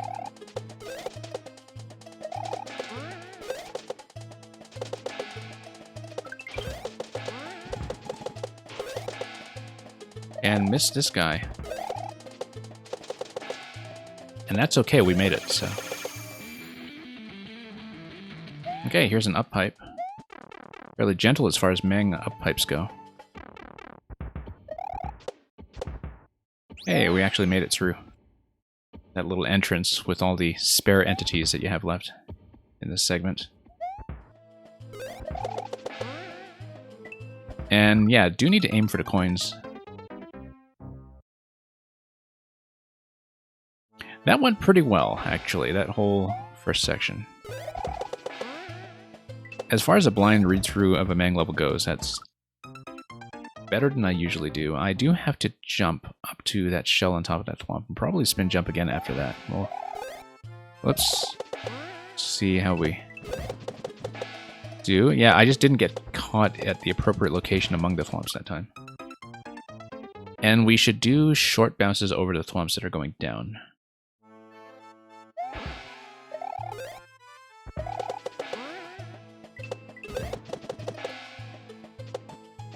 Short bounces, as I said.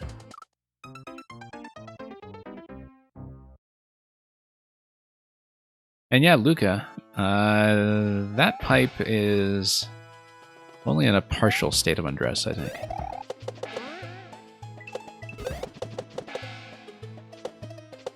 I mean, I'm sure Supernova would still boo it, but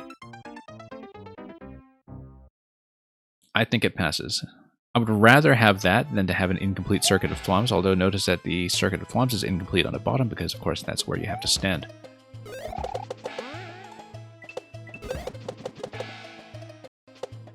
No, I lost too much forward momentum there. I think I do have to do short bounces, or at least controlled bounces of some sort, but we'll need to do that a bit better. What's up with that cloud that falls in from the beginning? Oh no, that's just for alignment purposes, I think, just to get objects appropriately centered. Okay. I needed to stay on top of that thwomp and match its pace as I go over.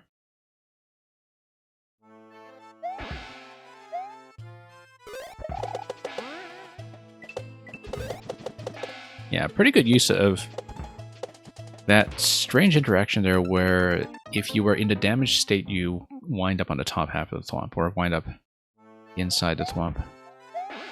And that's the kind of thing that I think most people would just never think of using functionally and consistently, but which works very well here.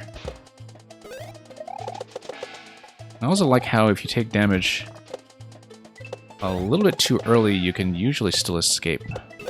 Nope, still going too far. I need to pull back quite a bit to align myself there, and that's using the fact that I'm bumping against a ceiling when that big thwomp is moving in that section. So, same with this section here. Yeah, controlled jumps actually work pretty well for that section. And then I have to match the thwomp's speed going over, as you can see, so... Electrodude, how does she do it? Good question. But hey, we get to reap the benefits as the players, so...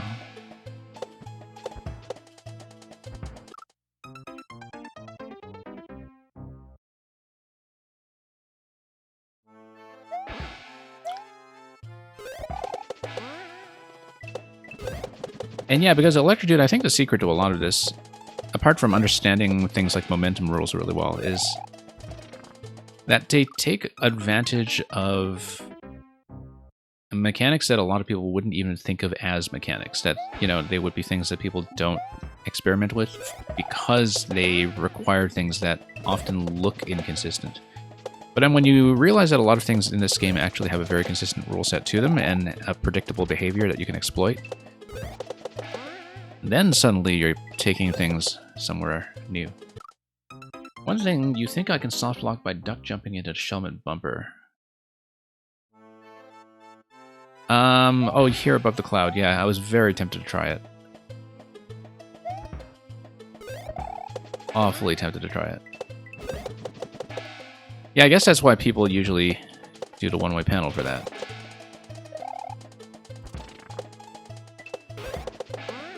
If I'm not mistaken.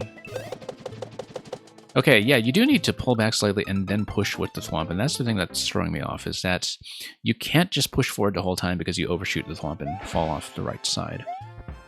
But you also can't lose too much momentum there because then you can't catch up to the thwomp once it accelerates. And I just don't have that sweet spot yet.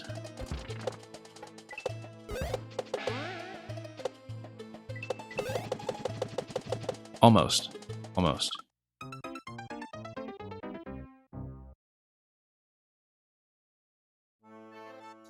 Blue Blur, we're talking about Mang, or Der Yogurt Hose, who is the creator of this level.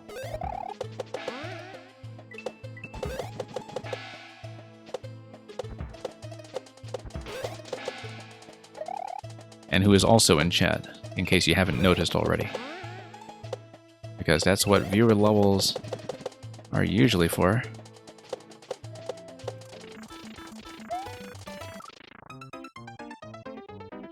That was, of course, a spin jump. It required no indication whatsoever. So let's not get the wrong idea here about the nature of that mistake. It was very, very clear. Although I didn't quite know about the timing, I thought that I would be able to let the thwomp go through. That's the only thing. I just estimated that poorly.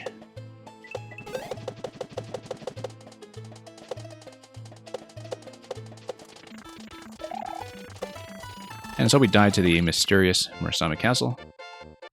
That went really efficiently for a Mang level. I think part of it is that I understood the mechanic relatively quickly in spite of misreading it first. But that went really smoothly.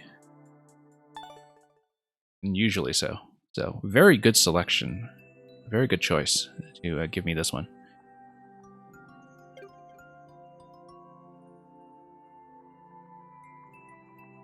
So that's going to be our first win in a while, it seems. After crashing against all that precision stuff earlier in the stream. And yes, Blue Blur, we'll switch to Toadette. We'll switch now since we're in the menu.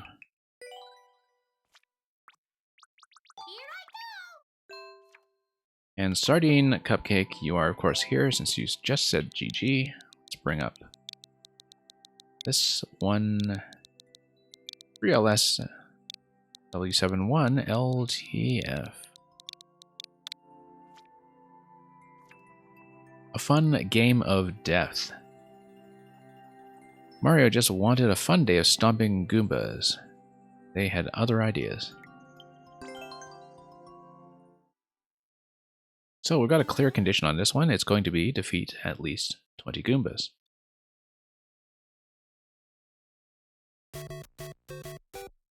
A fun game of death.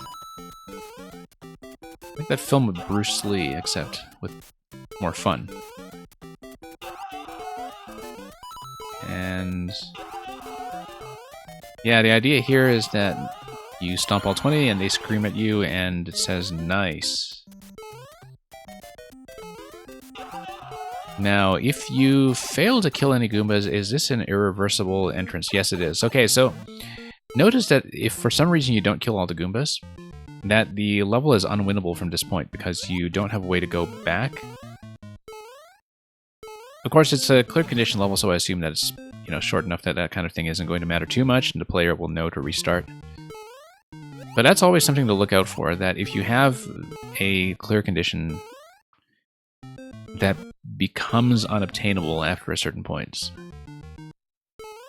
that could potentially be an issue. So, and one that's easily resolved by making that a two-way entrance. Like, there's no particular reason that why it has to be a one-way entrance, I think, given what we've seen from this level so far. But that's okay. We'll play accordingly. And like I said, it is fairly clear that, if you skip a Goomba for whatever reason, it's going to be trouble for you. And yeah, the blaster is of course going to give me, let's see, what is this? It's at least 20 Goombas anyway, so no, maybe it is clearable because of the way the blaster just repeatedly fires. I thought it was an all condition. I misread that. It is an at least condition, and so, okay, never mind that. You can, in fact, just continue. Although clear conditions do strange things sometimes for the rule set in a level. Because notice how the blaster is no longer spawning now that we have met quota.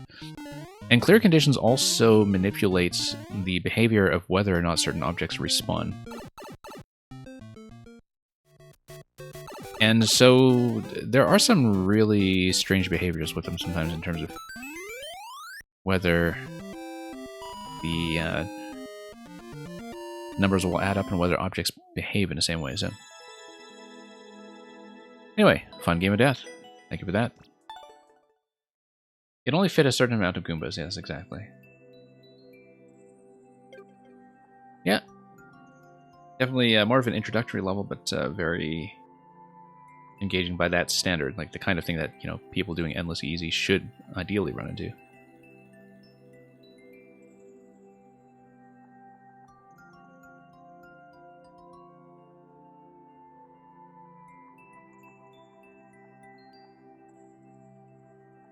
Okay, Smuckly, if you are still here, please check in. You are, so...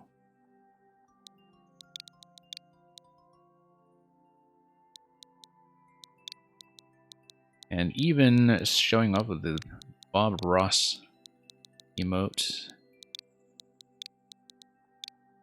We can expect the joy of painting somehow. Parkour, don't rage quit. It took you a while, but you made most jumps frame perfect. Please share and enjoy. Currently a 16-second world record. 2%, we'll see. I see a lot of arrows up front telling you to go from block to block.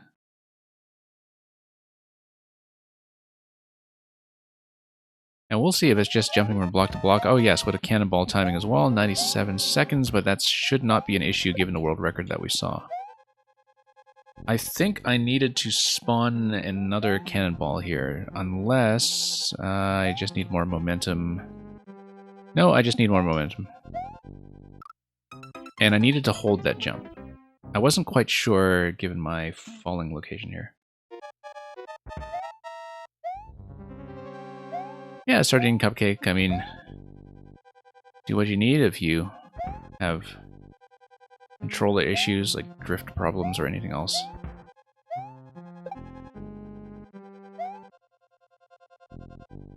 And yeah, no, I don't mind playing levels like the last one either.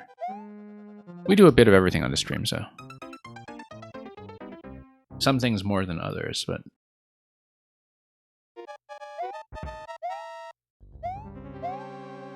anyway, that's gonna laugh at me. And that's okay because I didn't take a death or anything anyhow, so.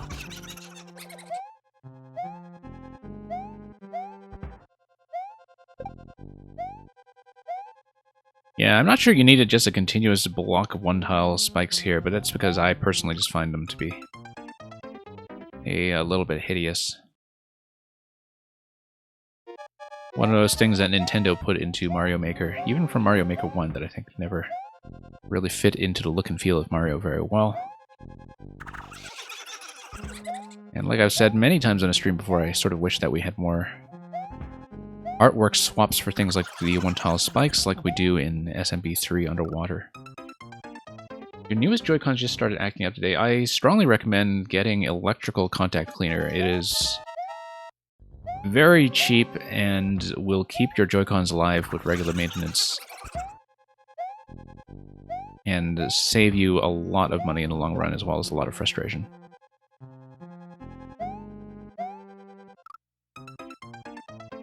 It's probably the best supplemental purchase I have ever made for my Switch, is like a cheap spray can of electrical contact cleaner. It extended the life of my Joy-Cons considerably, even though every time I let my Joy-Cons sit for a while docked, I do eventually have to reapply. One thing that's been a bit of a matter of frustration lately, actually, is that my Pro Controller right stick has started developing drift as well. It goes away if I just, twirl the stick a little bit, but it's not the same problem as the Joy-Con drift either, because they're not built the same way. But yeah, dust contamination is a real thing. I mean, I think people were just caught off guard by it because Nintendo's hardware has traditionally been so reliable.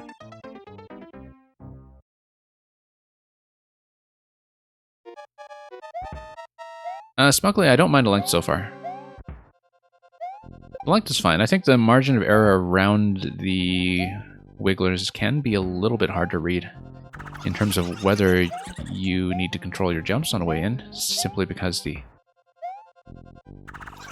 way that the spikes are built there aren't really a very clean diagonal visually, so it can be a little bit difficult to see, but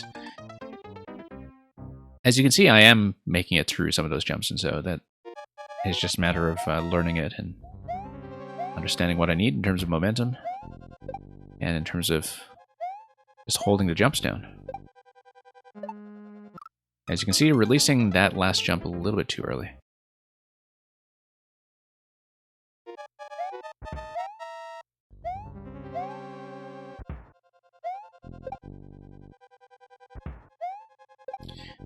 Yeah, my general feeling towards segments like that is that it's okay to give the player more headroom. Like, it's still going to be as fun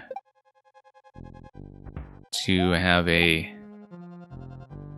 little bit more wiggle room. Arguably even more fun to have a little bit more wiggle room on these continuous jumps. Like, where you still are required to make the jumps from wiggler to wiggler, and that the open space kind of guides you through, so you're not guessing about where to go or how long to hold, but just having just an additional tile of space there would make a huge difference for the better, I think. But we'll try to do it as is, for sure.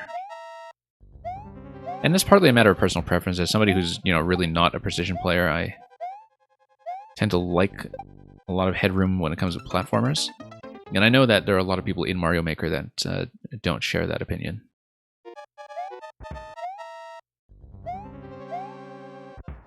But up we go.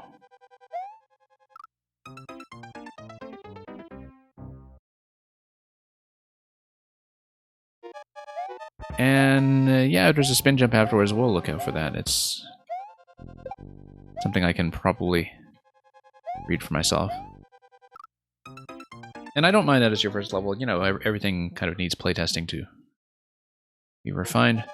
Like sometimes I comment a lot on things like level design, and even if you feel like you're finished with a particular level and you're ready to move on, I find that, you know, having some feedback about it can be informative for future things that you build, even if you have no intention of revisiting something old. And so, I wouldn't worry too much about that. I mean, everybody does kind of need to make a few levels to find their groove in terms of what works out the way that you would like.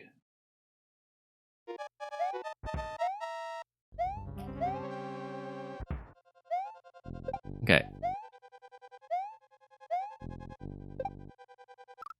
Yeah, as you can see here, still having a little bit of trouble on that one.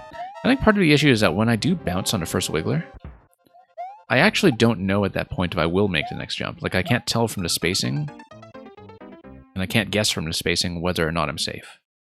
So it could be that if I'm just a little bit off-center, I'm already dead and I don't know it. So, we'll see. And yeah, if you saw me play Enrix's level earlier, you would know that jumping off edges of things is... Oh, okay, this is the Z jump. There we go. Spin. Yeah, jumping off the edges of things is not something I'm terribly precise about. I actually kind of like that these early segments are fairly lenient about that, in fact. But the first part here gives you a very gentle reset, letting you survive if you fall on the bottom. And also that you have a lot of flexibility in terms of where you take off. Okay, this should make it. And that spin is not quite it.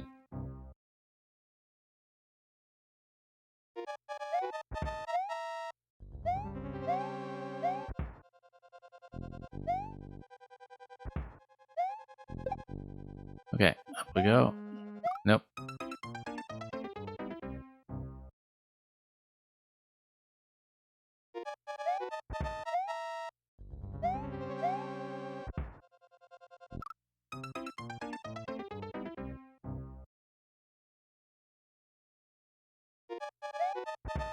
I don't know if you necessarily need all the arrows at the start. You do kind of need this one because the player has to pull the camera up to see where they're going.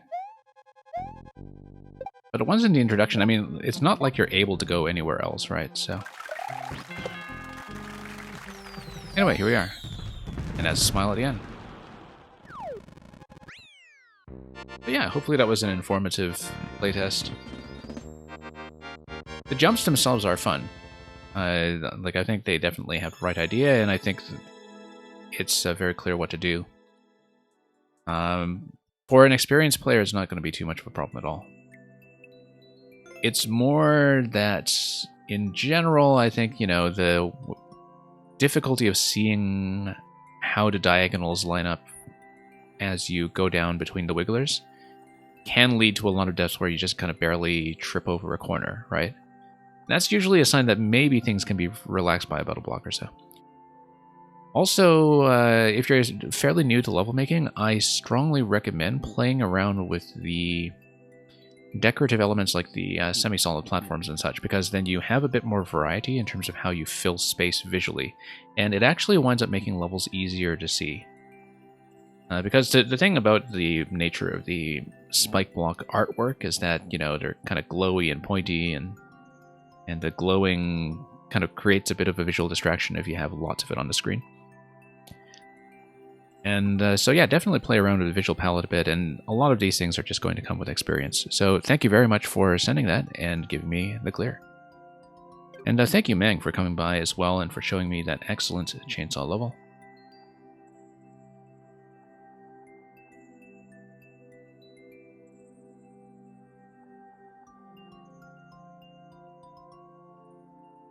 And Matt Maker, if you are still here, please check in. So yeah, for those of you new here, usually I run quite a bit longer and I don't close the queue quite as soon as I did today. This weekend is just a bit of an exception. If Map Maker is not here, then we will move on. I think Map Maker may have dropped, so if we have a couple of dropouts, I may be able to reopen for more, but plan A is to spend a bit more time with the levels we have from Koopa T and RVamp. Then, well, depending on how long they take. If I end this stream a little after the 3-hour mark, that's actually roughly what I hoped for, so.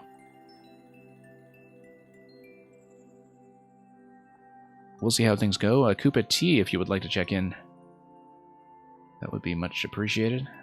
And we can bring you in.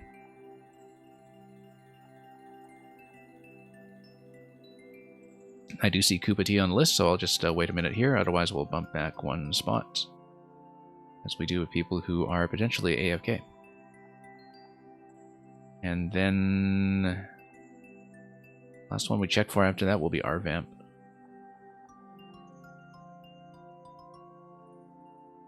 And if nobody shows up, we may be able to open for 1 or 2 from people who were not able to make it to my very early queue closing today, but I won't be staying much longer.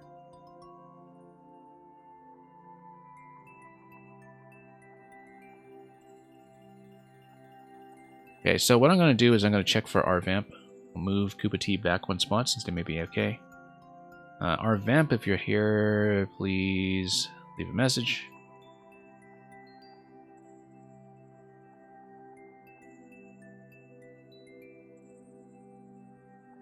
One thing we could also do is try to go back and finish the Nukukaza level. But yeah, Luca, you can totally give me one. If neither of these people who may or may not be here check in, I will reopen very briefly for people who have not yet submitted. So Luca, taking one from you is perfectly fine. Let's do that. Actually, Luca, if you have your code, keep in mind that Warp World is kind of failing on maker codes today, so do submit a level code if you can.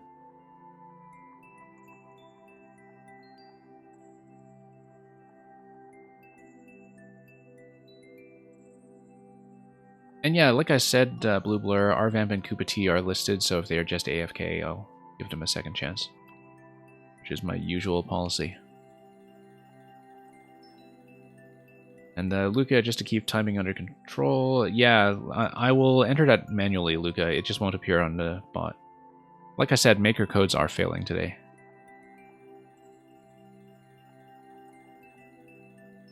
I'll just enter that manually, Luca, and Sninjar, I may have time for one additional one if you want to pop one in. Oh, it is a level code. Okay, so Warp World is just joking.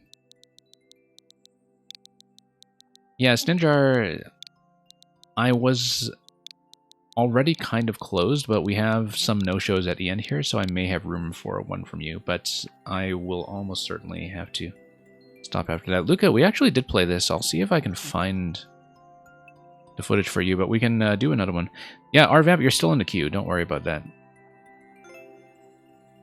RVamp, you will actually be up next, then. I will definitely close here. So, Luca, we can play a different one. I haven't played One Upside Down.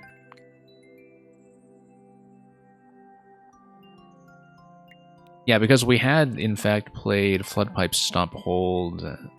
I'd done that on my own in one of the other streams, and I'll see if I can find that footage for you, as I said. If you're interested. So, yeah, we'll do Luca's level. We will do RVamp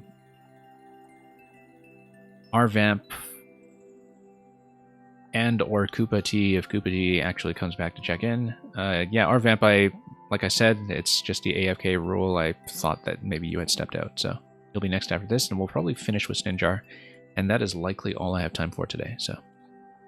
These one-ups appear to be shady. Looks like boos are behind it again.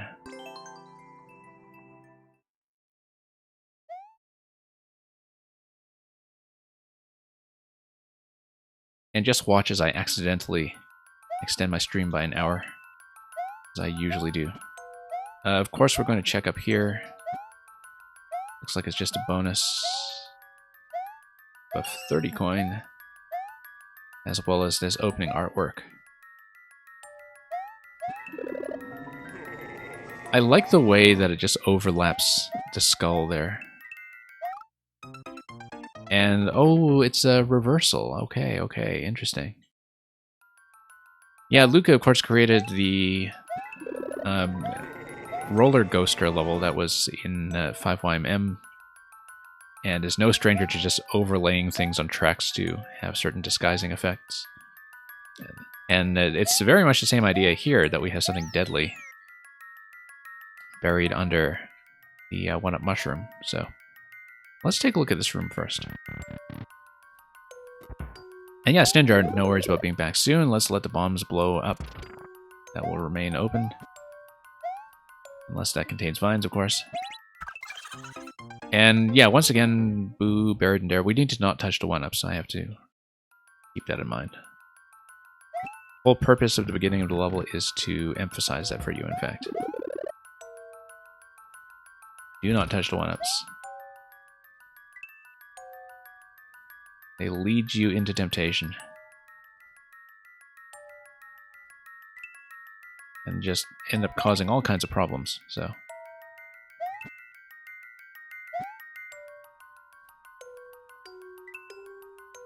Okay, out we go.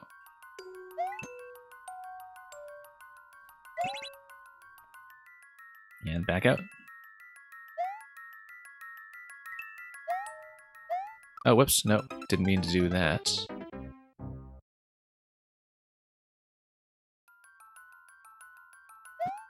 Anyway, let's do it again.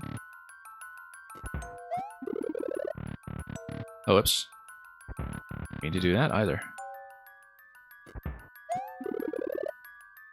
Yeah, the vines are just there to make sure the blocks respawn after breakage.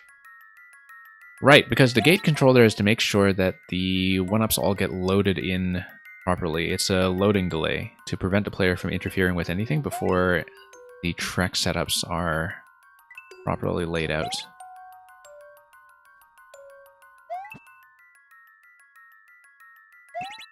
Okay, let's go through here.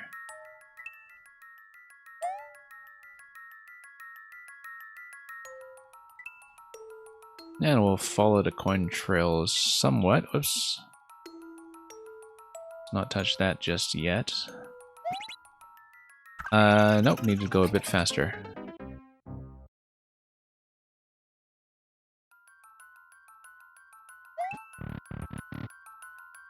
Five coins, possibly 5 sections here then, or 4 sections. Yeah, 2 doors, 2 pipes, that makes sense.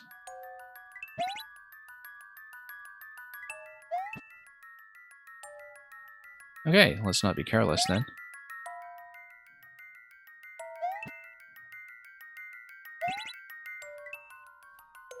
Yeah, because we have the coin at the end of this section. Also notice, yeah, that's exit only from the look of it until we open up the on-off switch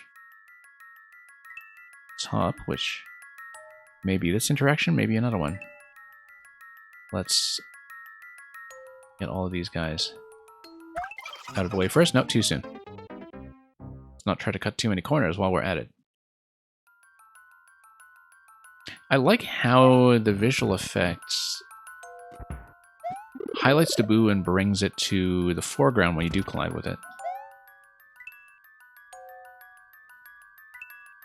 Along with that triggering of the sound effect as well. Works a lot better than just dying mysteriously, even though dying mysteriously is the way the first one up shows you the mechanic at the very beginning of the level. But the fact that the Boo is revealed is a nice touch.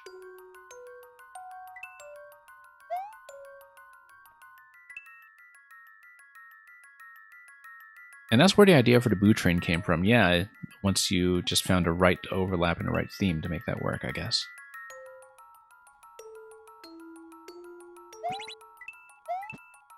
And yeah, just a series of activations here. Let's watch for the next cycle just to be extra careful.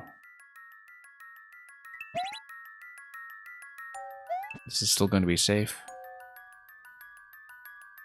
Each of these block locations should be okay, in fact.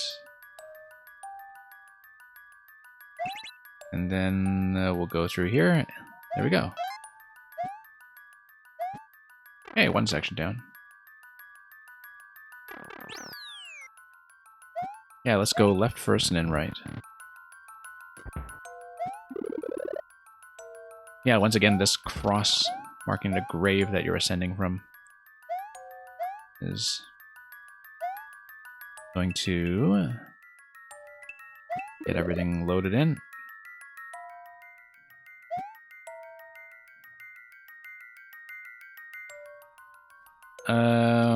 Left side coin is a safe location.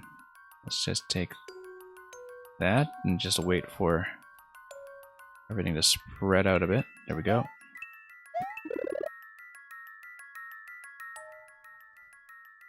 And yeah, Luca, I tend to be better at seeing mechanical details than visual ones in terms of reading what objects are supposed to represent. That's something that I'm not as attentive to, but whoops. But I do like looking at how things are put together, and I mean, that's one of the things I really get out of Mario Maker, is to just try to mentally reverse engineer what the maker is doing to make things happen, and thinking about the effects. So let's go over here.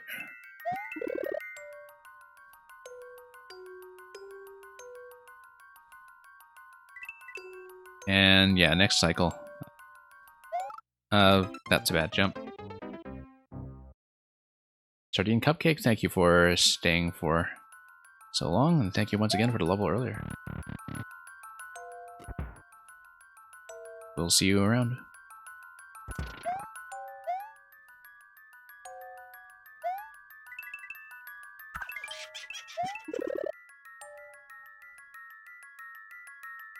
Okay. There we go. That went smoothly. That went a little better than usual. As did that one.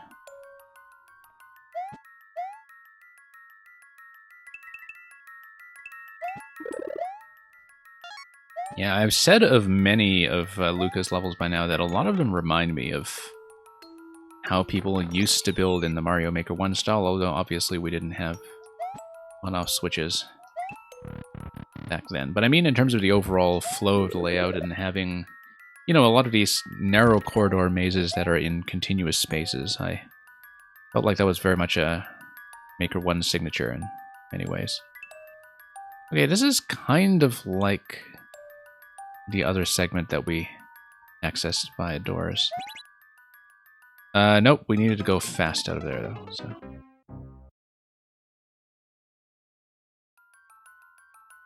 Should have anticipated that. No, we want to go to the right side. Just have to mentally keep in mind which ones I haven't done. I haven't done either right side door, so we'll do that. And yeah, eventually we'll be going up this way once the switches are all released in the right order. Nope. Yeah, so you can get out of there in an emergency if you double tap.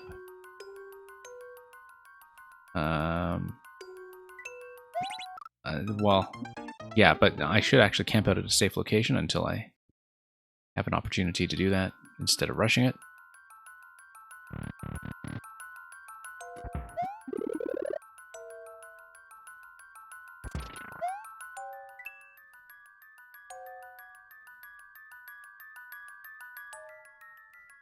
Yeah, let's just get to a position of safety and wait for the next cycle if I can. There we go.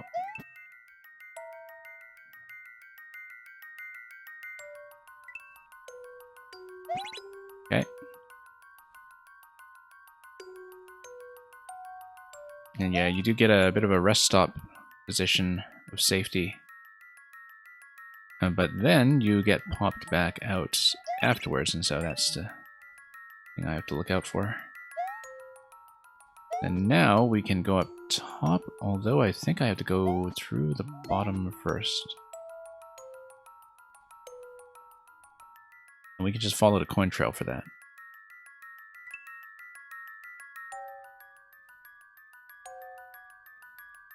Drop in here. And then we'll run over to the next coin while that lighting system still exists.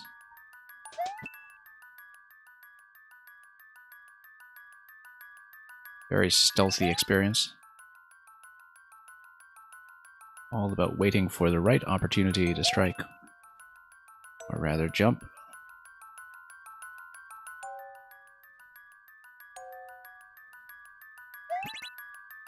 Okay, there we go. One more.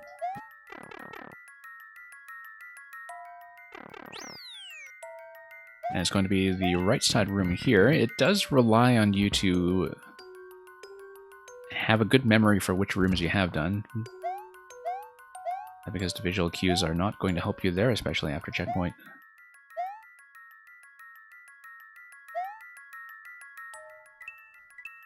Anyway, they're all going to dip on that side. We just need to watch out for patterns like that. Yeah, coins are consistently going to be safe locations. Interestingly enough, picking up the coins, of course, turns out lights as well, but every time you touch a coin... Actually, no, the coins don't have lights on them. Never mind. Never mind. That was wrong.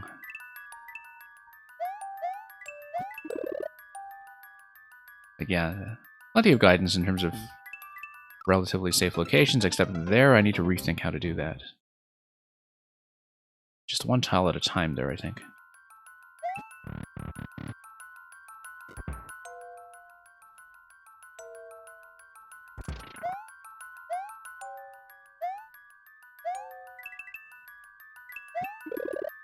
And the 1-up in Boo stack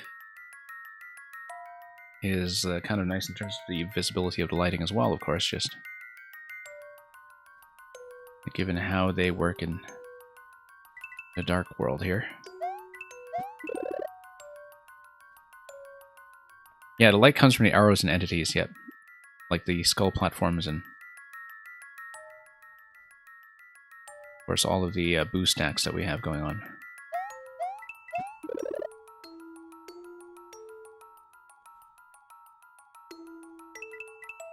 Oh no. Yeah, I wanted to go one tile at a time. I just couldn't quite read that very well because of the wings fluttering about everywhere. Throwing me off slightly. Nope. That was a mistake.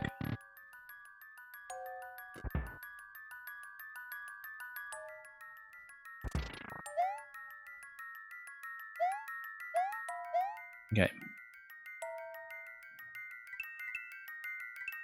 Yeah, fairly readable pattern. It's just easy to make a lot of mistakes along the way.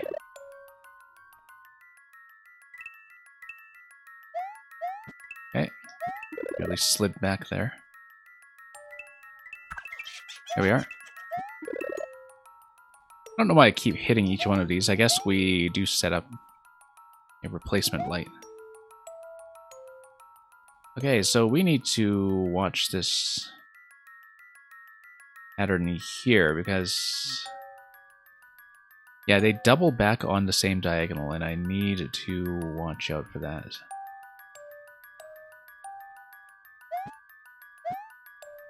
Yeah, they're going to double back. Double back like that. Nope, it's going to be when they go like that, the other way. I actually did successfully pick up a 1-up, which I did not expect. Here we go.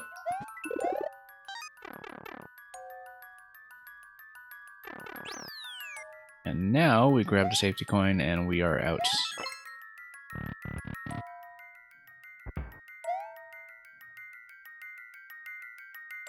You switch over here. P-Door, rather.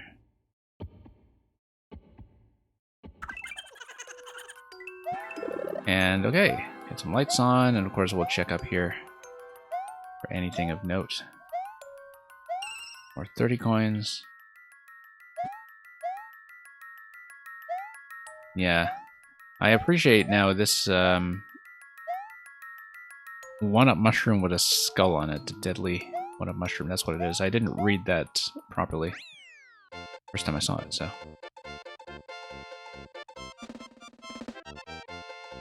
Okay, thank you.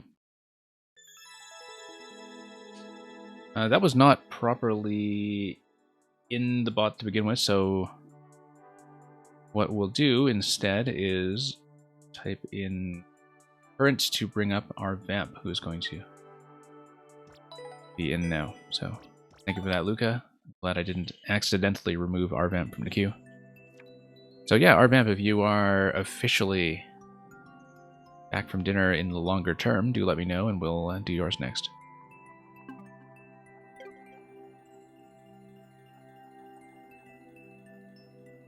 And then after that, we'll be checking for Koopa Tea and Snidjar.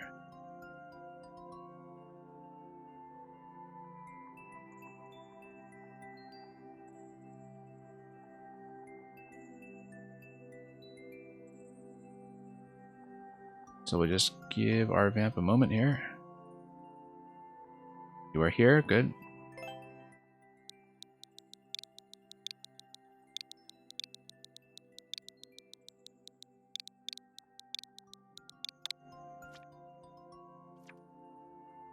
Toxemia. Climbed your way through this poisoned land. No clears, but this is a very fresh upload.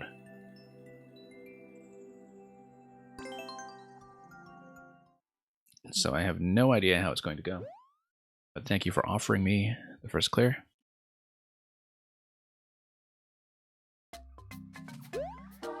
So yeah, we'll go to the poison half of the level, I'm sure. And lots of booze on that side. Oh, okay, let's go up. Okay, I wasn't sure about that. That did kind of catch me by surprise there. Don't know how far up it's going to go and how quickly we have to race it, but yeah, it caught me partly by surprise, I think, because okay, it does continue going up. That's not a safe location. It doesn't reverse there. Yeah, our vamp, I'm totally okay with doing alpha and beta testing, of course, for things like this, if you don't know yet if they're going to work. Yeah, I guess that 10 coin looks very much like it's supposed to be a safe location at first, rather than something that you are racing towards, because at that point, when you get into this room, you don't see that the poison level is going to come up. Notice how the poison level does stall a bit before it does come up. Now, it is possible to get the 10 coins safely, of course. And then we just have to keep going. Unfortunately, okay, no. I didn't see the ceiling on the left side, so I was wondering, okay, am I just supposed to spin on top of the small spike top and go up the wall? Not realizing there was a ceiling there, so that's another thing. You can do this a little more quickly, though. And it becomes clear by now that we are just going to be chased all the way up. Should have gone for the 30 coin, but that's okay. We'll be required to go right over there. 10 and 30 coins are just a bonus. Yeah, I do see now that it is, of course, a vertical zone.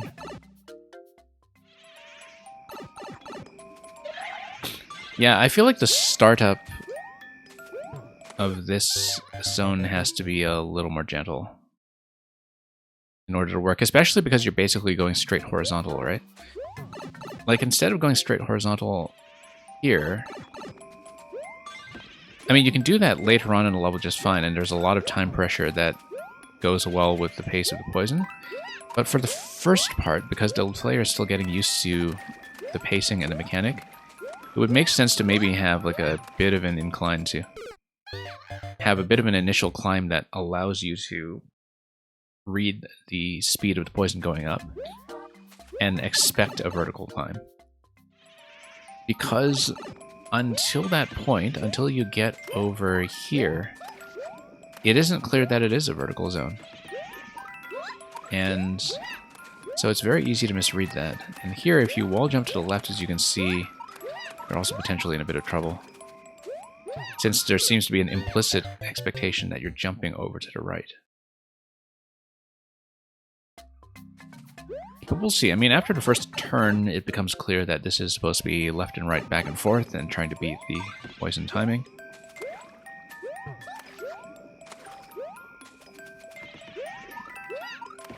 Yeah, because look at that. The wall jump does take you up to the left side, and it is a little difficult to tell that that's going to be wrong.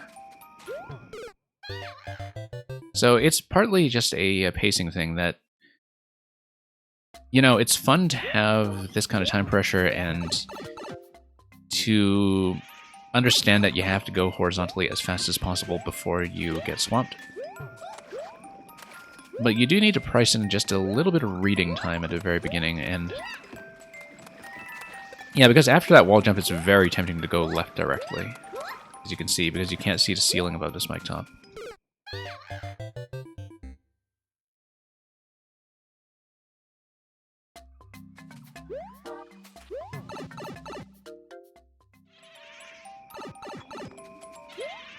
So we'll see. Yeah, you can grab the 10 coin directly, of course.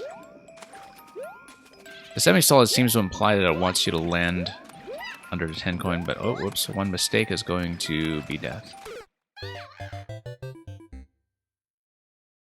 Because when you see the bridge under the 10 coin, people will go for that and land there thinking they'll be okay. I mean, obviously, you know, you don't just want my footage of it, like, you probably want to see some other people playtest this as well to get a good sense of how people are reading the various timings and where they're choosing to go. But this is the kind of thing you should watch out for. And haven't touched it in a while, yeah, that's okay. I mean, you know, sometimes you do need to look at what's working and what's not to really get a sense of where to take it next. I mean, I can see already that, as usual, there's already a lot of attention to the decoration and getting the platforming itself to fundamentally be fine. You know, having a good pace between the normal jumps and the wall jumps, and having the slopes and the semi-solid backgrounds going. Like, that stuff is not a concern at all. It's purely just a timing and readability thing right now, and that's just tuning. Like, the platforming itself looks pretty reasonably polished. Yeah, like I said, kind of unclear that you go up the left wall there rather than the right wall. Particularly because the right wall is lower and is also the natural place to go in your direction of travel. Yeah, Ninjar, don't worry, there's no obligation to chat. People in queue are very, very welcome to lurk. People not in queue are also welcome to lurk.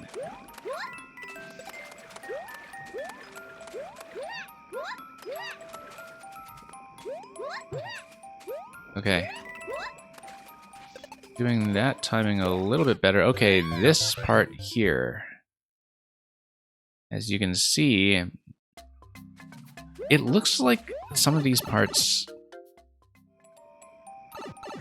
you may need to test them out by flowing through them, you know, by playing this zone from the start. Because if you play them in the editor, one thing you're not going to see is the speed at which the player is scrolling the camera up. And so one thing that can easily escape your attention if you are just building something that looks like a very obvious platforming obstacle in the editor is that if the player doesn't see a certain thing until too late because of the speed at which they're scrolling up the screen, like, that's something that you need to plan for. Especially with vertical climbs. Like, it's one of the more challenging things about doing vertical climbs, I think, and auto-scrolls in general, that you just need a lot of control over where the player camera is going and when they have time to react to something. Because definitely by the time I was dying to the Piranha and Vine segment at the end, I felt like I just wasn't high enough on the camera to see what was even going on. And so that's something to look out for. I feel like a coin trail would solve the wall jump problem there in terms of coaching the player to go up the left wall rather than the right wall.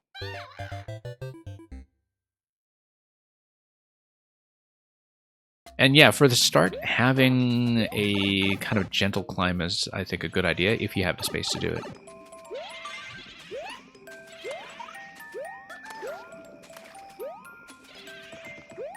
Because then you accommodate the initial reaction time a bit better.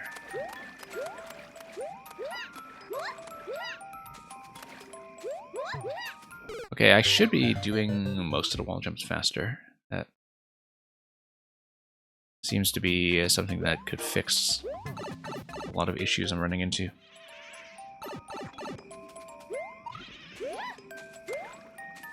And of course, just cutting a lot of corners generally.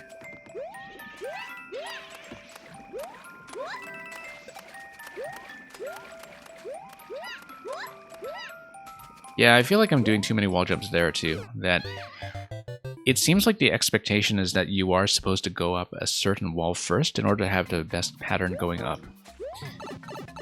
And that's not really possible for me to guess in advance. Like, there are definitely some wall jump areas where picking the right wall by chance is going to give you a much better timing. Like, this is one, and this part here at the end is also one that... Like, you save a lot of time by going left first, but I have no way of knowing that. And, yeah, seeing the piranha here is going to be a bit of an issue as well. I have to go up the left vine. I also didn't know that, so... Because I don't see the big piranha until too late.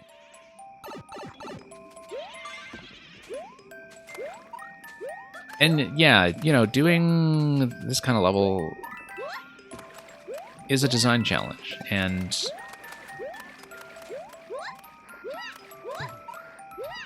I think the main thing is you want to avoid situations where the player is punished for guessing wrong.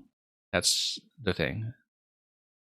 And like I said, unless you are starting like from the pipe at the beginning of the zone, it can be very difficult to see where those locations are because the editor, when you're looking at it in the editor, that's not going to tell you where the camera position is.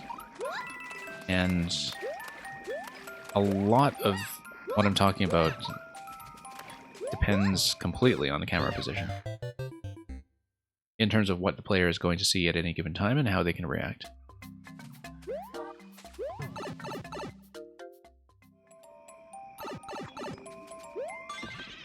And yeah, like RVamp, you know, even if you are busy fixing it now, I don't mind continuing to play this version, just in case we reveal anything else that you might want to work on.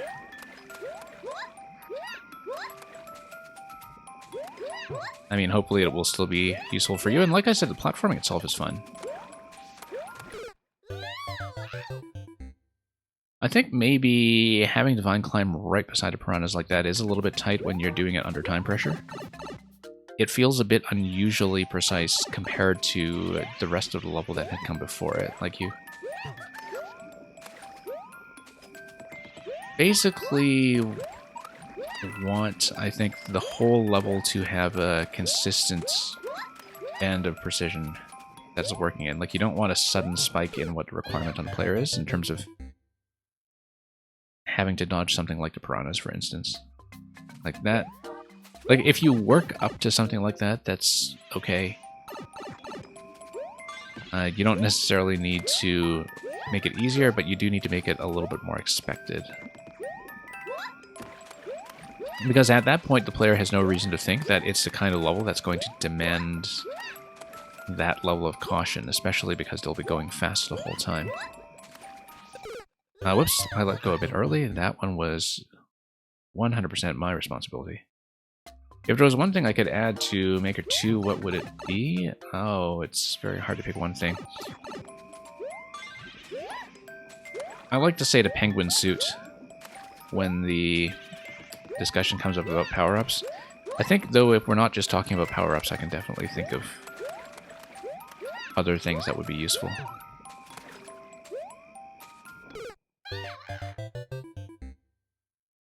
Actually, no, I know what my answer is. I think that all of the scrolling options that are available in the main world should also be available in the subworld. Like, you should be able to do custom scroll in the subworld. It is actually a huge pain in terms of restricting the number of designs you can do that you can't do things like custom scroll in the subworld when you build. Like, it's actually killed a lot of ideas in the past, I think. So yeah, as you can see, because you don't see the piranha where you're able to hit your head as you go up, you are kind of expected to trust coin trails, but you don't know why you're supposed to trust the coin trails until it's too late. So I think the piranha climb there... Like, if you haven't scrolled the whole thing in on camera at that point, I don't think that in its current form it's very readable. But that just mostly needs retuning, I think.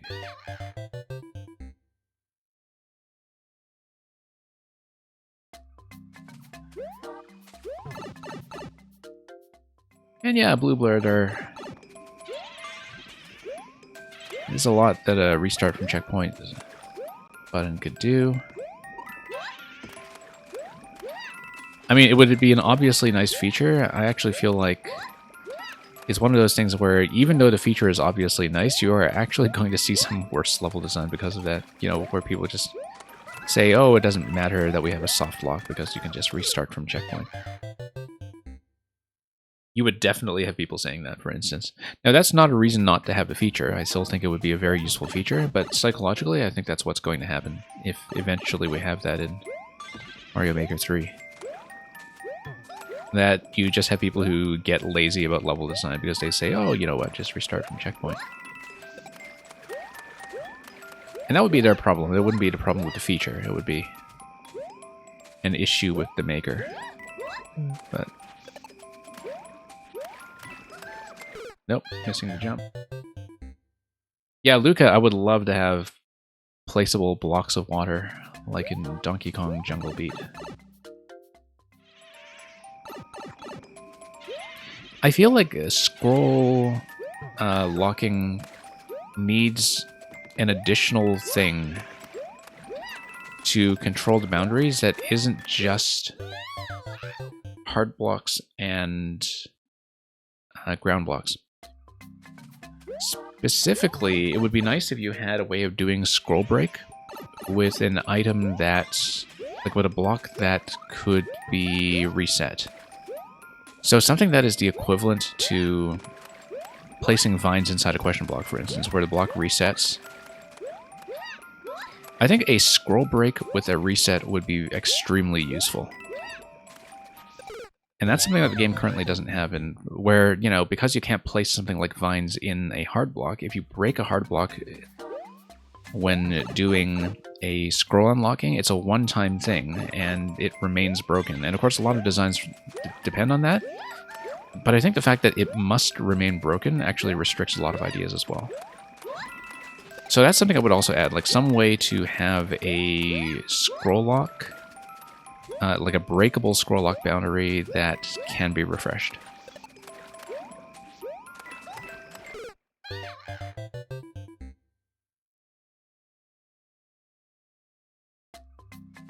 Yeah, I guess most of the time when I'm thinking about the feature set of this game, I do have a tendency to think about camera stuff. But that's just how I think about level design, as I do pay a lot of attention to visibility, so...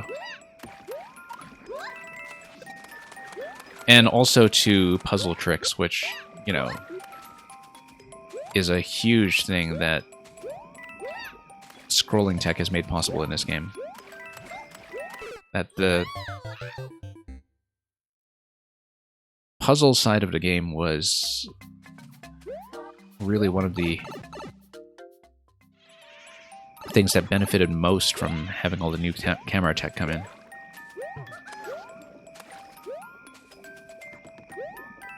Generally, more options for symmetry. You know, so people don't need to make symmetry pairs for doors, and so you aren't so restricted when it comes to placing things that are supposed to be centered in a given space.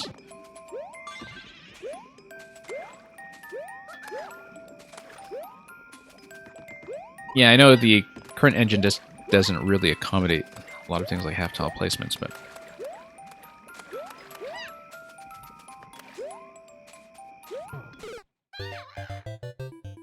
The way the camera works is really bad for vertical levels like this one. Yeah, in some ways, that you don't have a lot of options when it comes to working with the Subworld camera. Not nearly enough.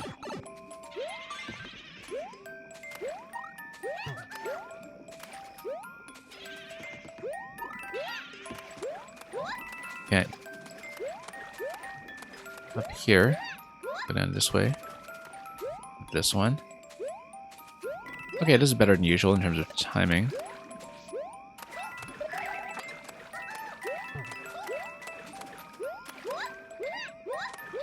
He switch over there, that's interesting. Oh, I guess I need to hit it now. Oh, that's tight. I needed faster wall jumps on the way up, I guess.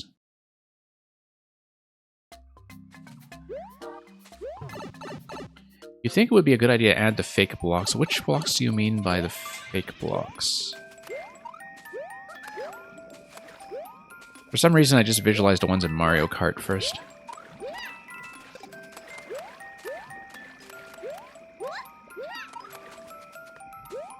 Okay. Nope, I didn't want to jump that, I wanted to slide.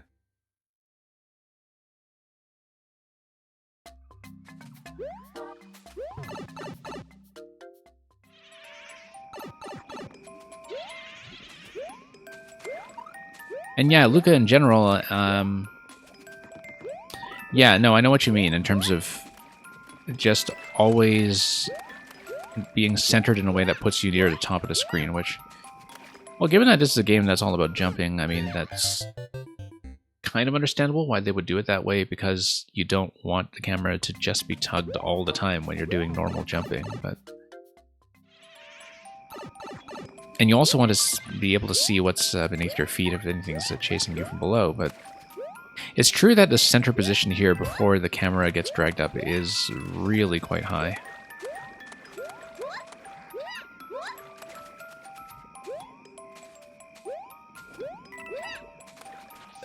Yeah, this might be one of those situations too where I can be dead sooner than I think I am, depending on my camera position, so... Not my camera position, my timing relativity auto-scroll. No chance I'm going to get those coins down at a lower level. On the right side when we came in. Yeah, the extra jump there is a bit of a hindrance as well. We'll see. Spin jump seems to be the way to do it there. And you gain some height, climb the vine again, and jump off to the left immediately. I should be able to buy a lot more time after the piranha climb that I was losing previously.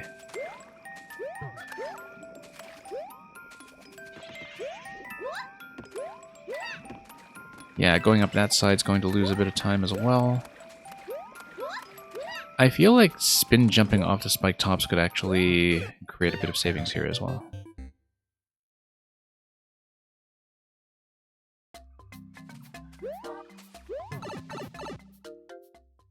Yeah, Blue Blur, I think I know what you're talking about now, and that would be a nightmare for troll players. Or heaven for troll players, one of the two.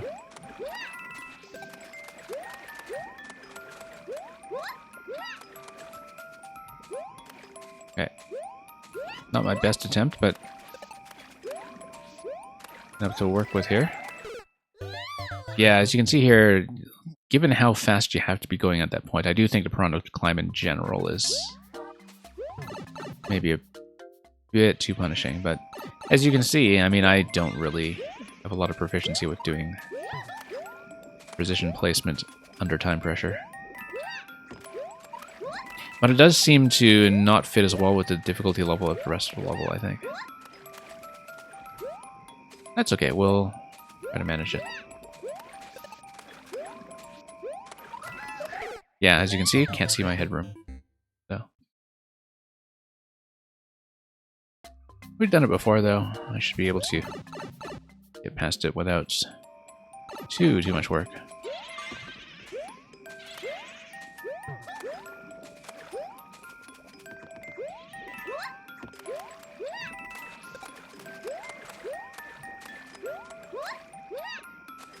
Yeah, if you can hit the spin jump on the spike top, that would be absolutely huge. Maybe it is supposed to be a standard jump. But I just can't see that segment very well. Because one of the issues is that because I'm at the mercy of climbing up the vines, I don't have an opportunity to voluntarily pull the camera up myself. Whereas earlier in the level, I can just do a jump slightly earlier to tug the camera a bit and see where I'm going. I can't do it with the vine segment.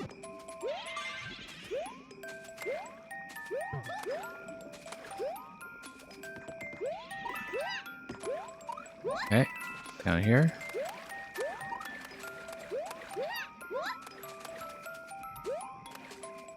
And up we go.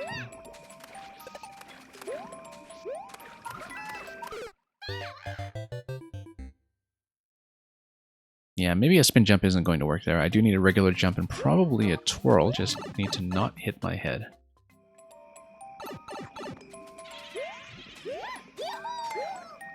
Okay, let's save a bit more time this time.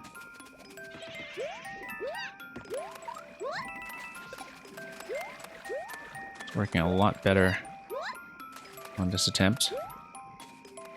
Let's see just how much time I'm saving. In certain locations, yeah, I think I still need a spin jump there.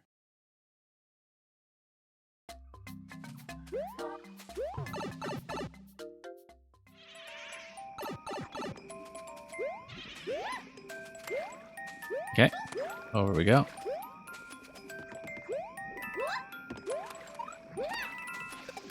And down.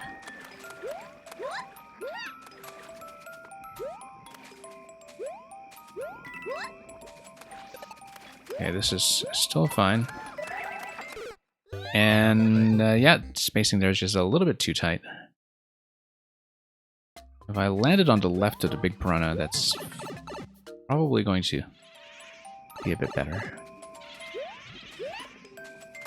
Kind of neat how the boos at the start are just hanging about to let you know that this level has boos. Just as some spare filler.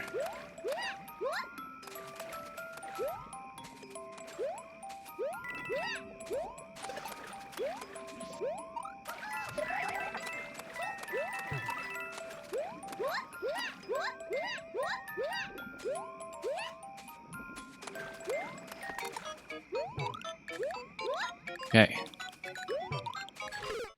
Not even close, actually. I'm way behind.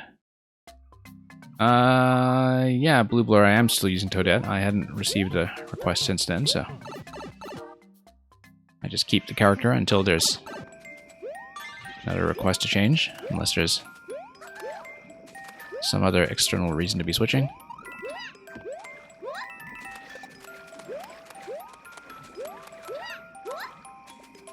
So yeah, we're losing a lot of time in one of the later segments then. Probably the vine climb here. Nope. Totally missed that. Yeah, so RVamp, I'll see how far I get.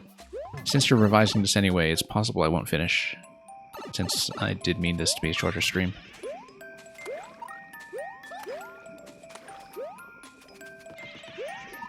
I'm partly saying that because now I see what the ending is like with the P-switch, and I see that my timing is nowhere near adequate right now for making it across.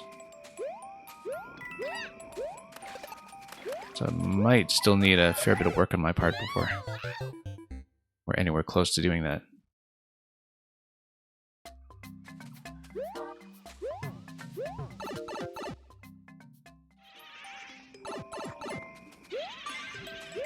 Okay. Nope.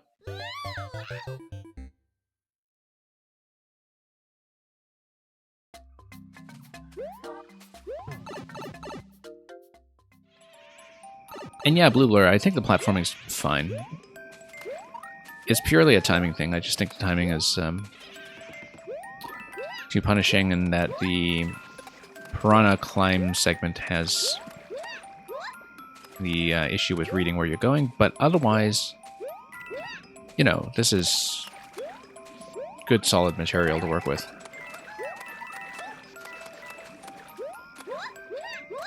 needs some refinement, but I mean, it's been a lot of fun to play. No mistake about that. That P-switch is a long ways off. I wonder if I'm supposed to hit it with something else.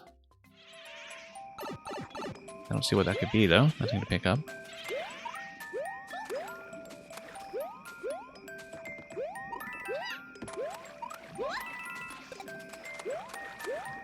Nope. Probably should just spin jump off of that guy, to be honest.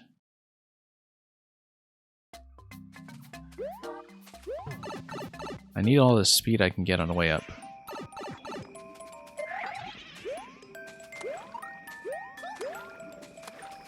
And we can try it if I remember.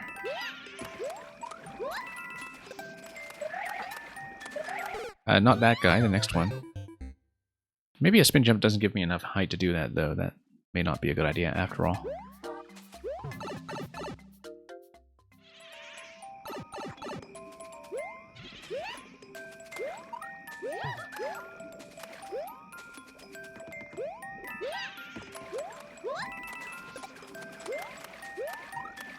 I got the spin jump already.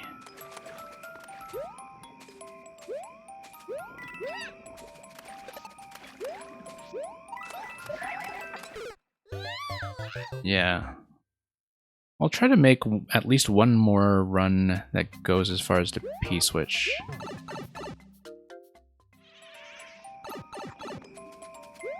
But it does feel like I'm a long ways off from being able to make it out safely after hitting the P-switch, given the current timing. I feel like I'm going to be way off. That also looks like it's supposed to be doable with one fewer jump, and I just don't see how it's going to look in advance, that's all. Yeah, stalling a little bit on that vine, that's part of the problem. Nope, too late. Maybe something like the ground pound cancel saves time there on the descent, but on the other hand, there's a bit of stalling going into it, so maybe not.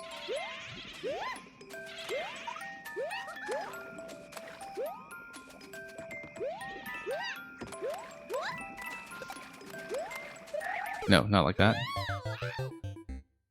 Yeah, we'll try to give it one more good attempt. By some definition of good.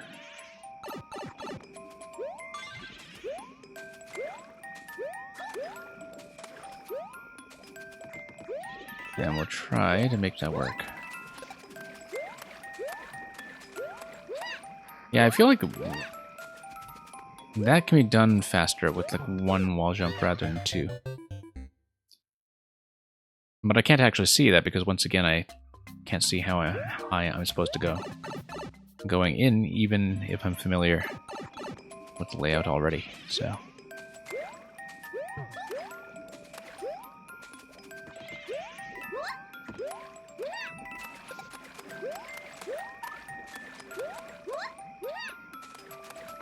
Yeah, looks like it's probably tuned for one wall jump. It's just not going to be that visible. We'll try to do one more go. And congratulations, Sninjar, on beating that hard level. What kind of level was it? Was it just hard because of the platforming or hard for some other undetermined reason?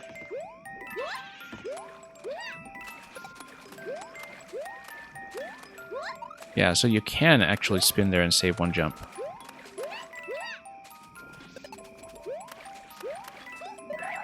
That's really important to know, actually.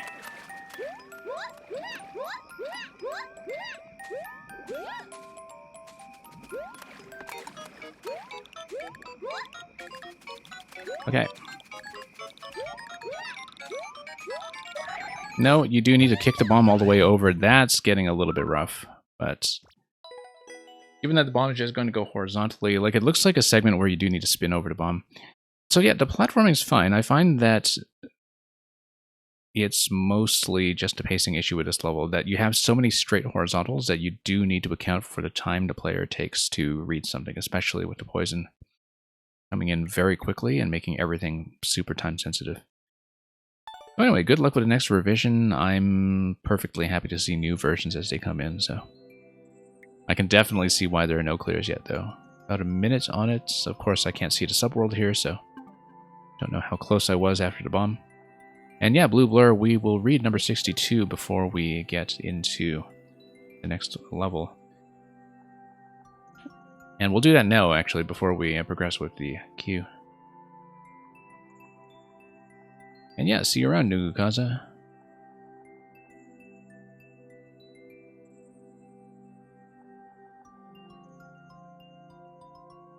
So we'll give Koopa Tea a chance to check in, but if they are gone, as I suspect they are, we will move on to Sninjar for the final level. Before we do that, however, we're going to accept Blue Blur's request to read number 62, so just give me one moment. And welcome as well, Just Cloud TV.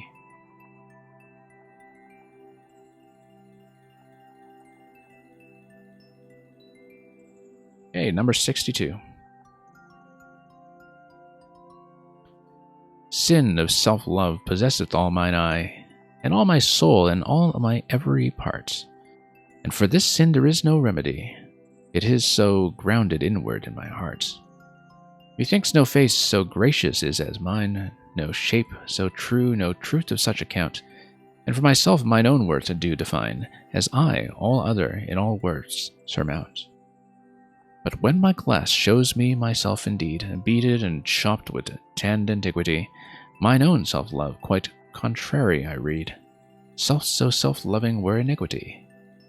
'Tis thee, myself, that for myself I praise, painting my age with beauty of thy days.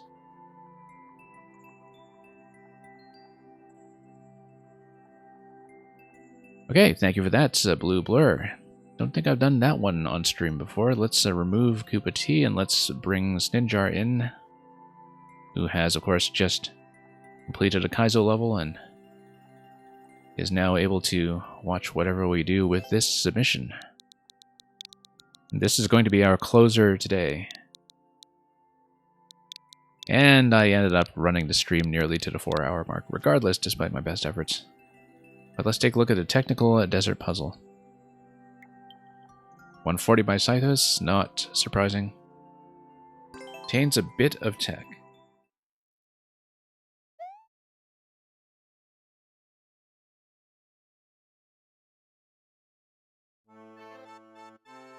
Okay, Munchers on Thwomps, 1-ups for Endless, and it looks like we will have to go in, grab a key, and come back out to the key door here. So... yeah, so the idea is to grab a key and then go back. Everything here seems to indicate that the key is going to be held by the question block that is over the thwomp. E-blocks, or not P-blocks, P-switches rather. I don't know what they're doing for me here. Let's see what the behavior of the thwomp is. Thwomp is not a side thwomp, it is a down thwomp. Looks like we will probably have to do something to bounce a shell forward.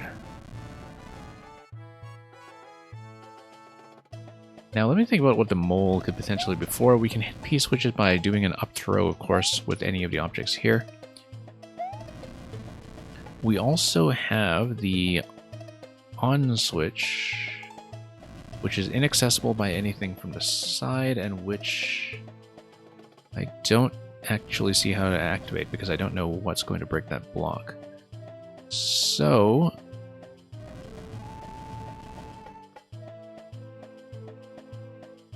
well, we eventually do have to get out as well. And in order to get out... whoops, that's going to be a problem.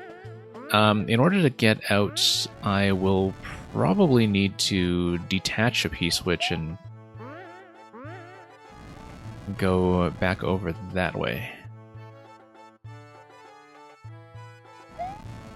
Let's see what other behaviors we can tease apart here, just to get a sense. So that's not going to hit. Possibly the spring could hit, but I don't know that for a fact. Stump is just going to be a blocking piece completely. Also got the one-way panels there. Yeah, no, I think the idea is that you do need to hit this P-switch because the mole is going to come over and walk towards this. And that's... The note block is likely to spawn a bomb. A bomb would be within range of breaking the hard block that is next to the on-off switch. And then the on-off switch does something, and I don't actually know what. It would change the track placement of the burner. The burner would go down to the lower track on the bottom right, which would then allow it to push objects potentially. And then from there, you might be in business. So we need to, for sure, hit this P. Hitting that P essentially gives you a bomb as well as the ability to activate the on-off switch. Ideally, what's going to happen is that we just have the spring here. We jump on the spring, we fire a shell, everything is fine and dandy. So let's go back and try to do it. Also notice that you have to be back in the on state in order to get out of this room. Otherwise you get blocked by the pipe. That's something we should not forget. Also notice that pushing this works as well. Now the question is, can I do anything further to move the stump? That might be something interesting. Notice too that if I pop this, nothing. Which tells me that I probably need to move the stump somehow, and... well, we'll see. Or flick another object up top. I think we've determined already that it's not going to be this shell, but...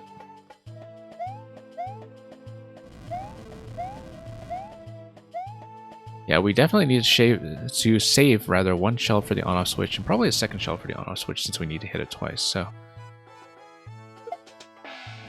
we don't want to do that. However, what we can do is perhaps do a shell placement on top of the spring, or throw a spring towards the shell. That might work too. For example, you do a soft drop in this location. Okay, that does not hit. It really does seem like a stump would hit, though. But then the question is, how do you move the stump?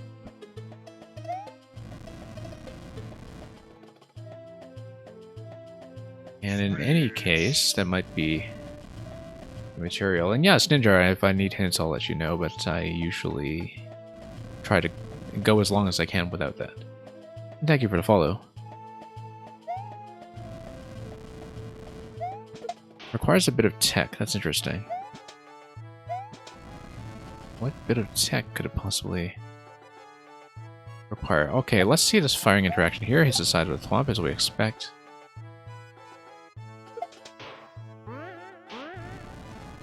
Might also be... nope, that's just going to be blocked by the one-way panel, etc.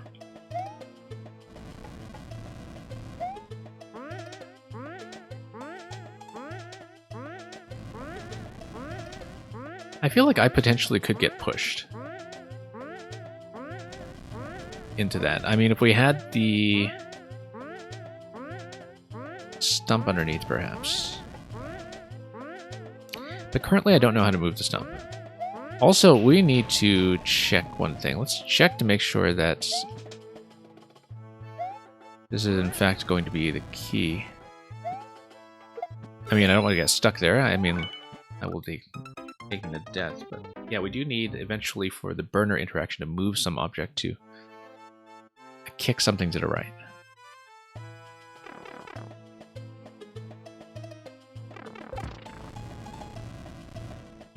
So current problem is, first of all, hitting the top P-switch. Secondly, potentially moving the stump. Because currently the only thing that's happening from activating the stump is giving myself one shell.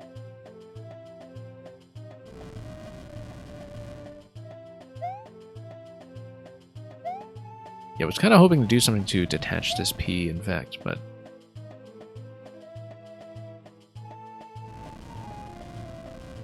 Doesn't really look like it.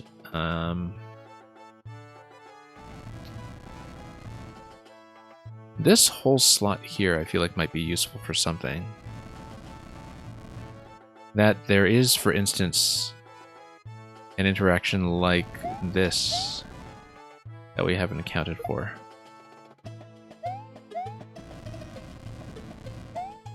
It's not going to be that, but whoops.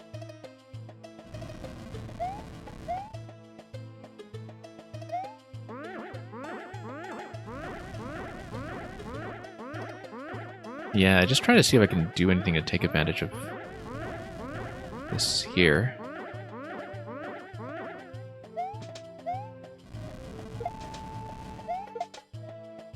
I feel like if I have an object that I can launch up there, it'll be fine. I mean, the one-way panel priority isn't going to work quite the same way as the lower one-way panels, because the lower one-way panels are not at P level. They are one block down.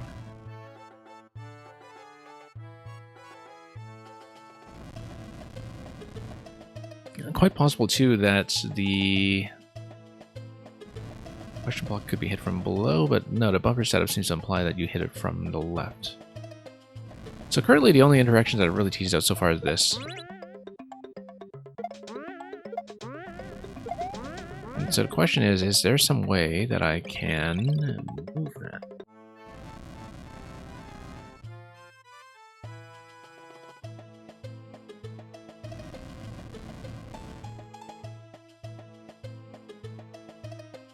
Yeah, we have access to 2 shells, in theory. We have access to the spring.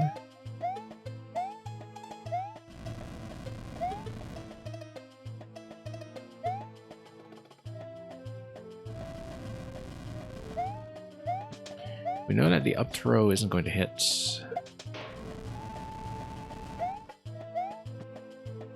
Now you're saying that there's something technical required. Like, how technical are we talking about? Like, how technical is technical?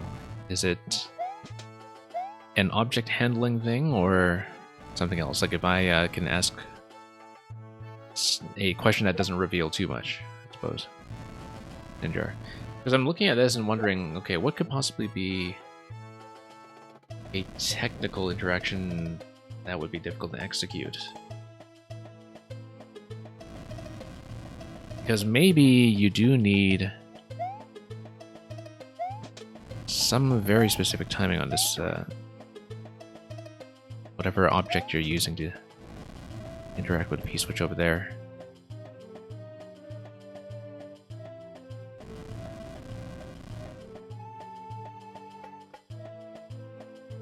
Yeah, still I haven't done the toggle, still haven't figured out how to get out. Ideally would have to stump down there, but I don't currently know how to move the stump.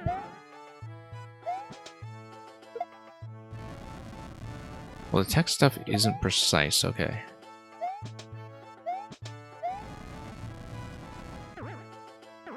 And this prevents you from just going through.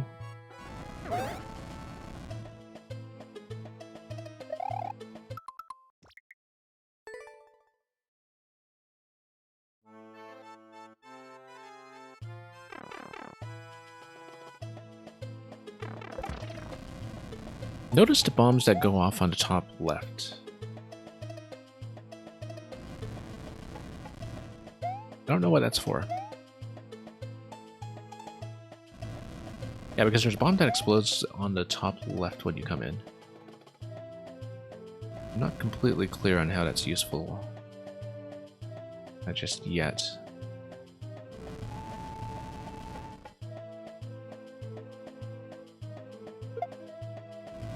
Also, I wonder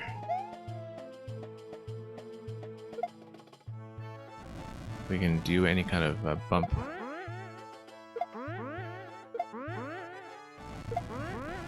But there's no forward momentum on it, and I think we need to burn her down there in any case, so. Hitting the P-switch is the main obstacle right now, then.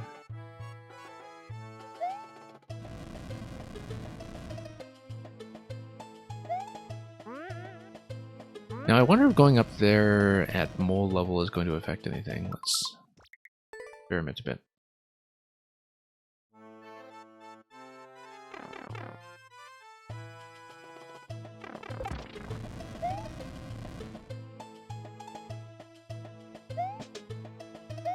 Yes, Ninja, unfortunately, I may not be able to stay long enough today to do this properly, but you're very welcome to resubmit it if so, because, you know, as you know, I do play puzzles.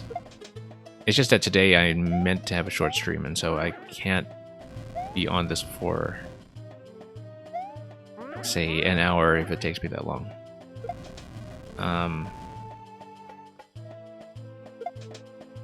I'm glad I could accommodate you anyway, just to get an initial look at this, because if I don't finish it now, I will definitely come back to it. It's just that, you know, this was already taking an extra level at the end of the queue, so.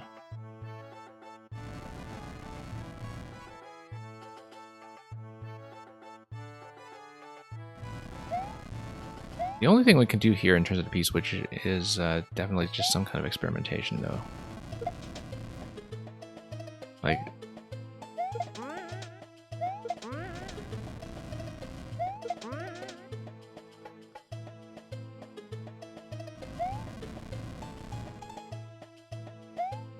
yeah, soft drop that. Just going to make sure I don't wear the helmet.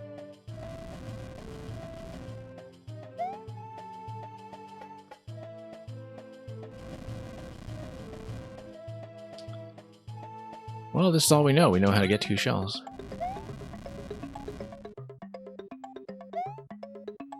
However, I wonder if we can... Whoops. Didn't mean to deflect that into myself. I was trying to grab that.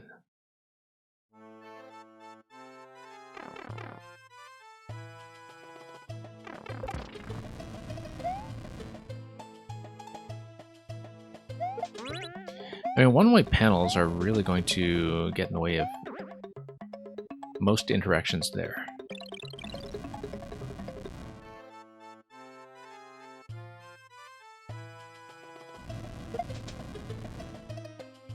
I really do feel like I need to have some kind of object that I push to that location, and unfortunately, shell doesn't work.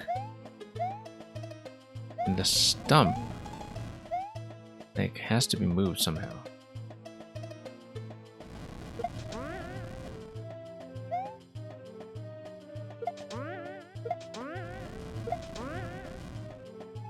I'm just wondering if there's a way to displace the stump further to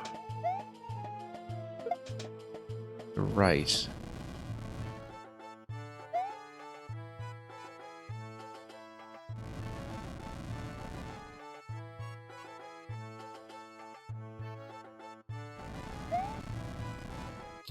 Yeah, so eventually we need this, and so if we're activating both P-switches, I will eventually need that stump. So yeah, I think the roadblock here is how do we move the stump? If we know how to move the stump, then we're in very good shape, in fact.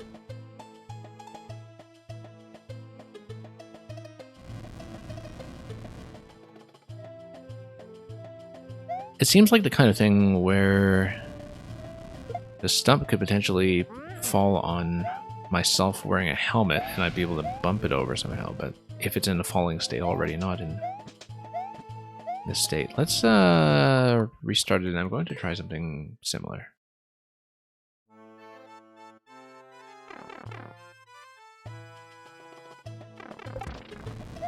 Yeah, as you can see when you initially load in, not that it matters since we're not doing any direct resets through a door or anything, but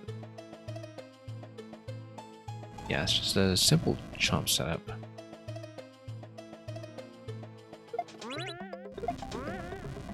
So the idea was that I wanted to raise this while also wearing the helmet, in case the helmet is able to bump this somehow.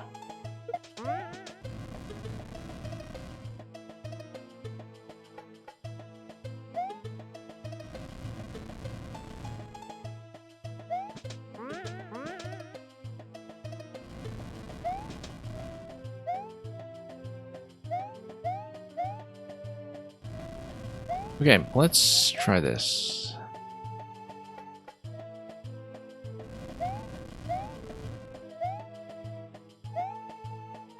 Nope.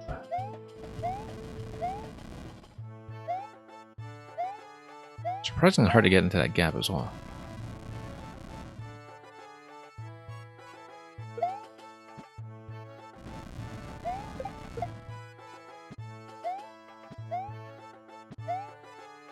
Okay, let's jump on a shell.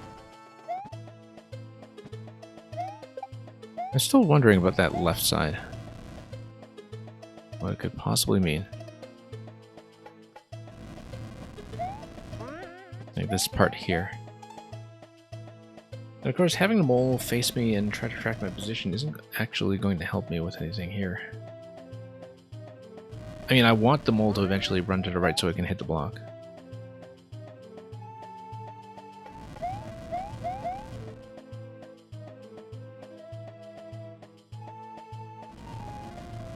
Yeah. Let's see. Whoops. Going to execution, as usual.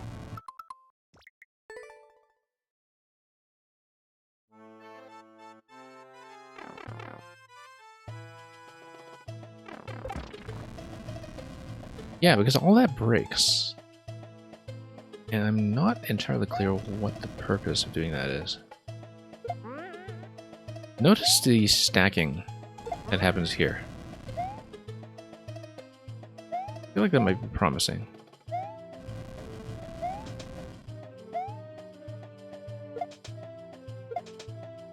Except that's not going to surpass the one-way panels either, I don't think. But yeah, I think we tried that previously. That is not the way to go. Whoops. Or is that? So all we figured out really is using the stump.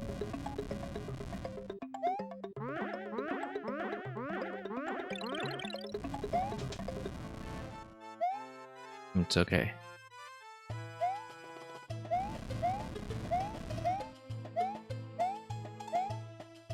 Yeah, this over here. Notice the head bumping. If I can figure out how to raise the stump and do a head bump on it, I would be in business. But the one-way panels do cause problems for that.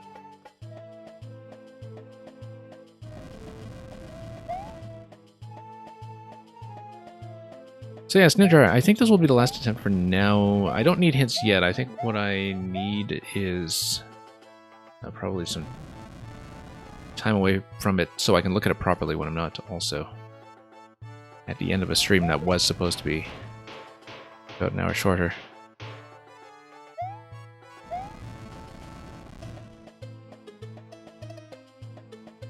Yeah, because Thwomp here, Burner up there. No, I mean, all there is hitting this P-switch, so like I'd need to find what that is. And possibly what's going on with the stump. Maybe with some juggling over there too.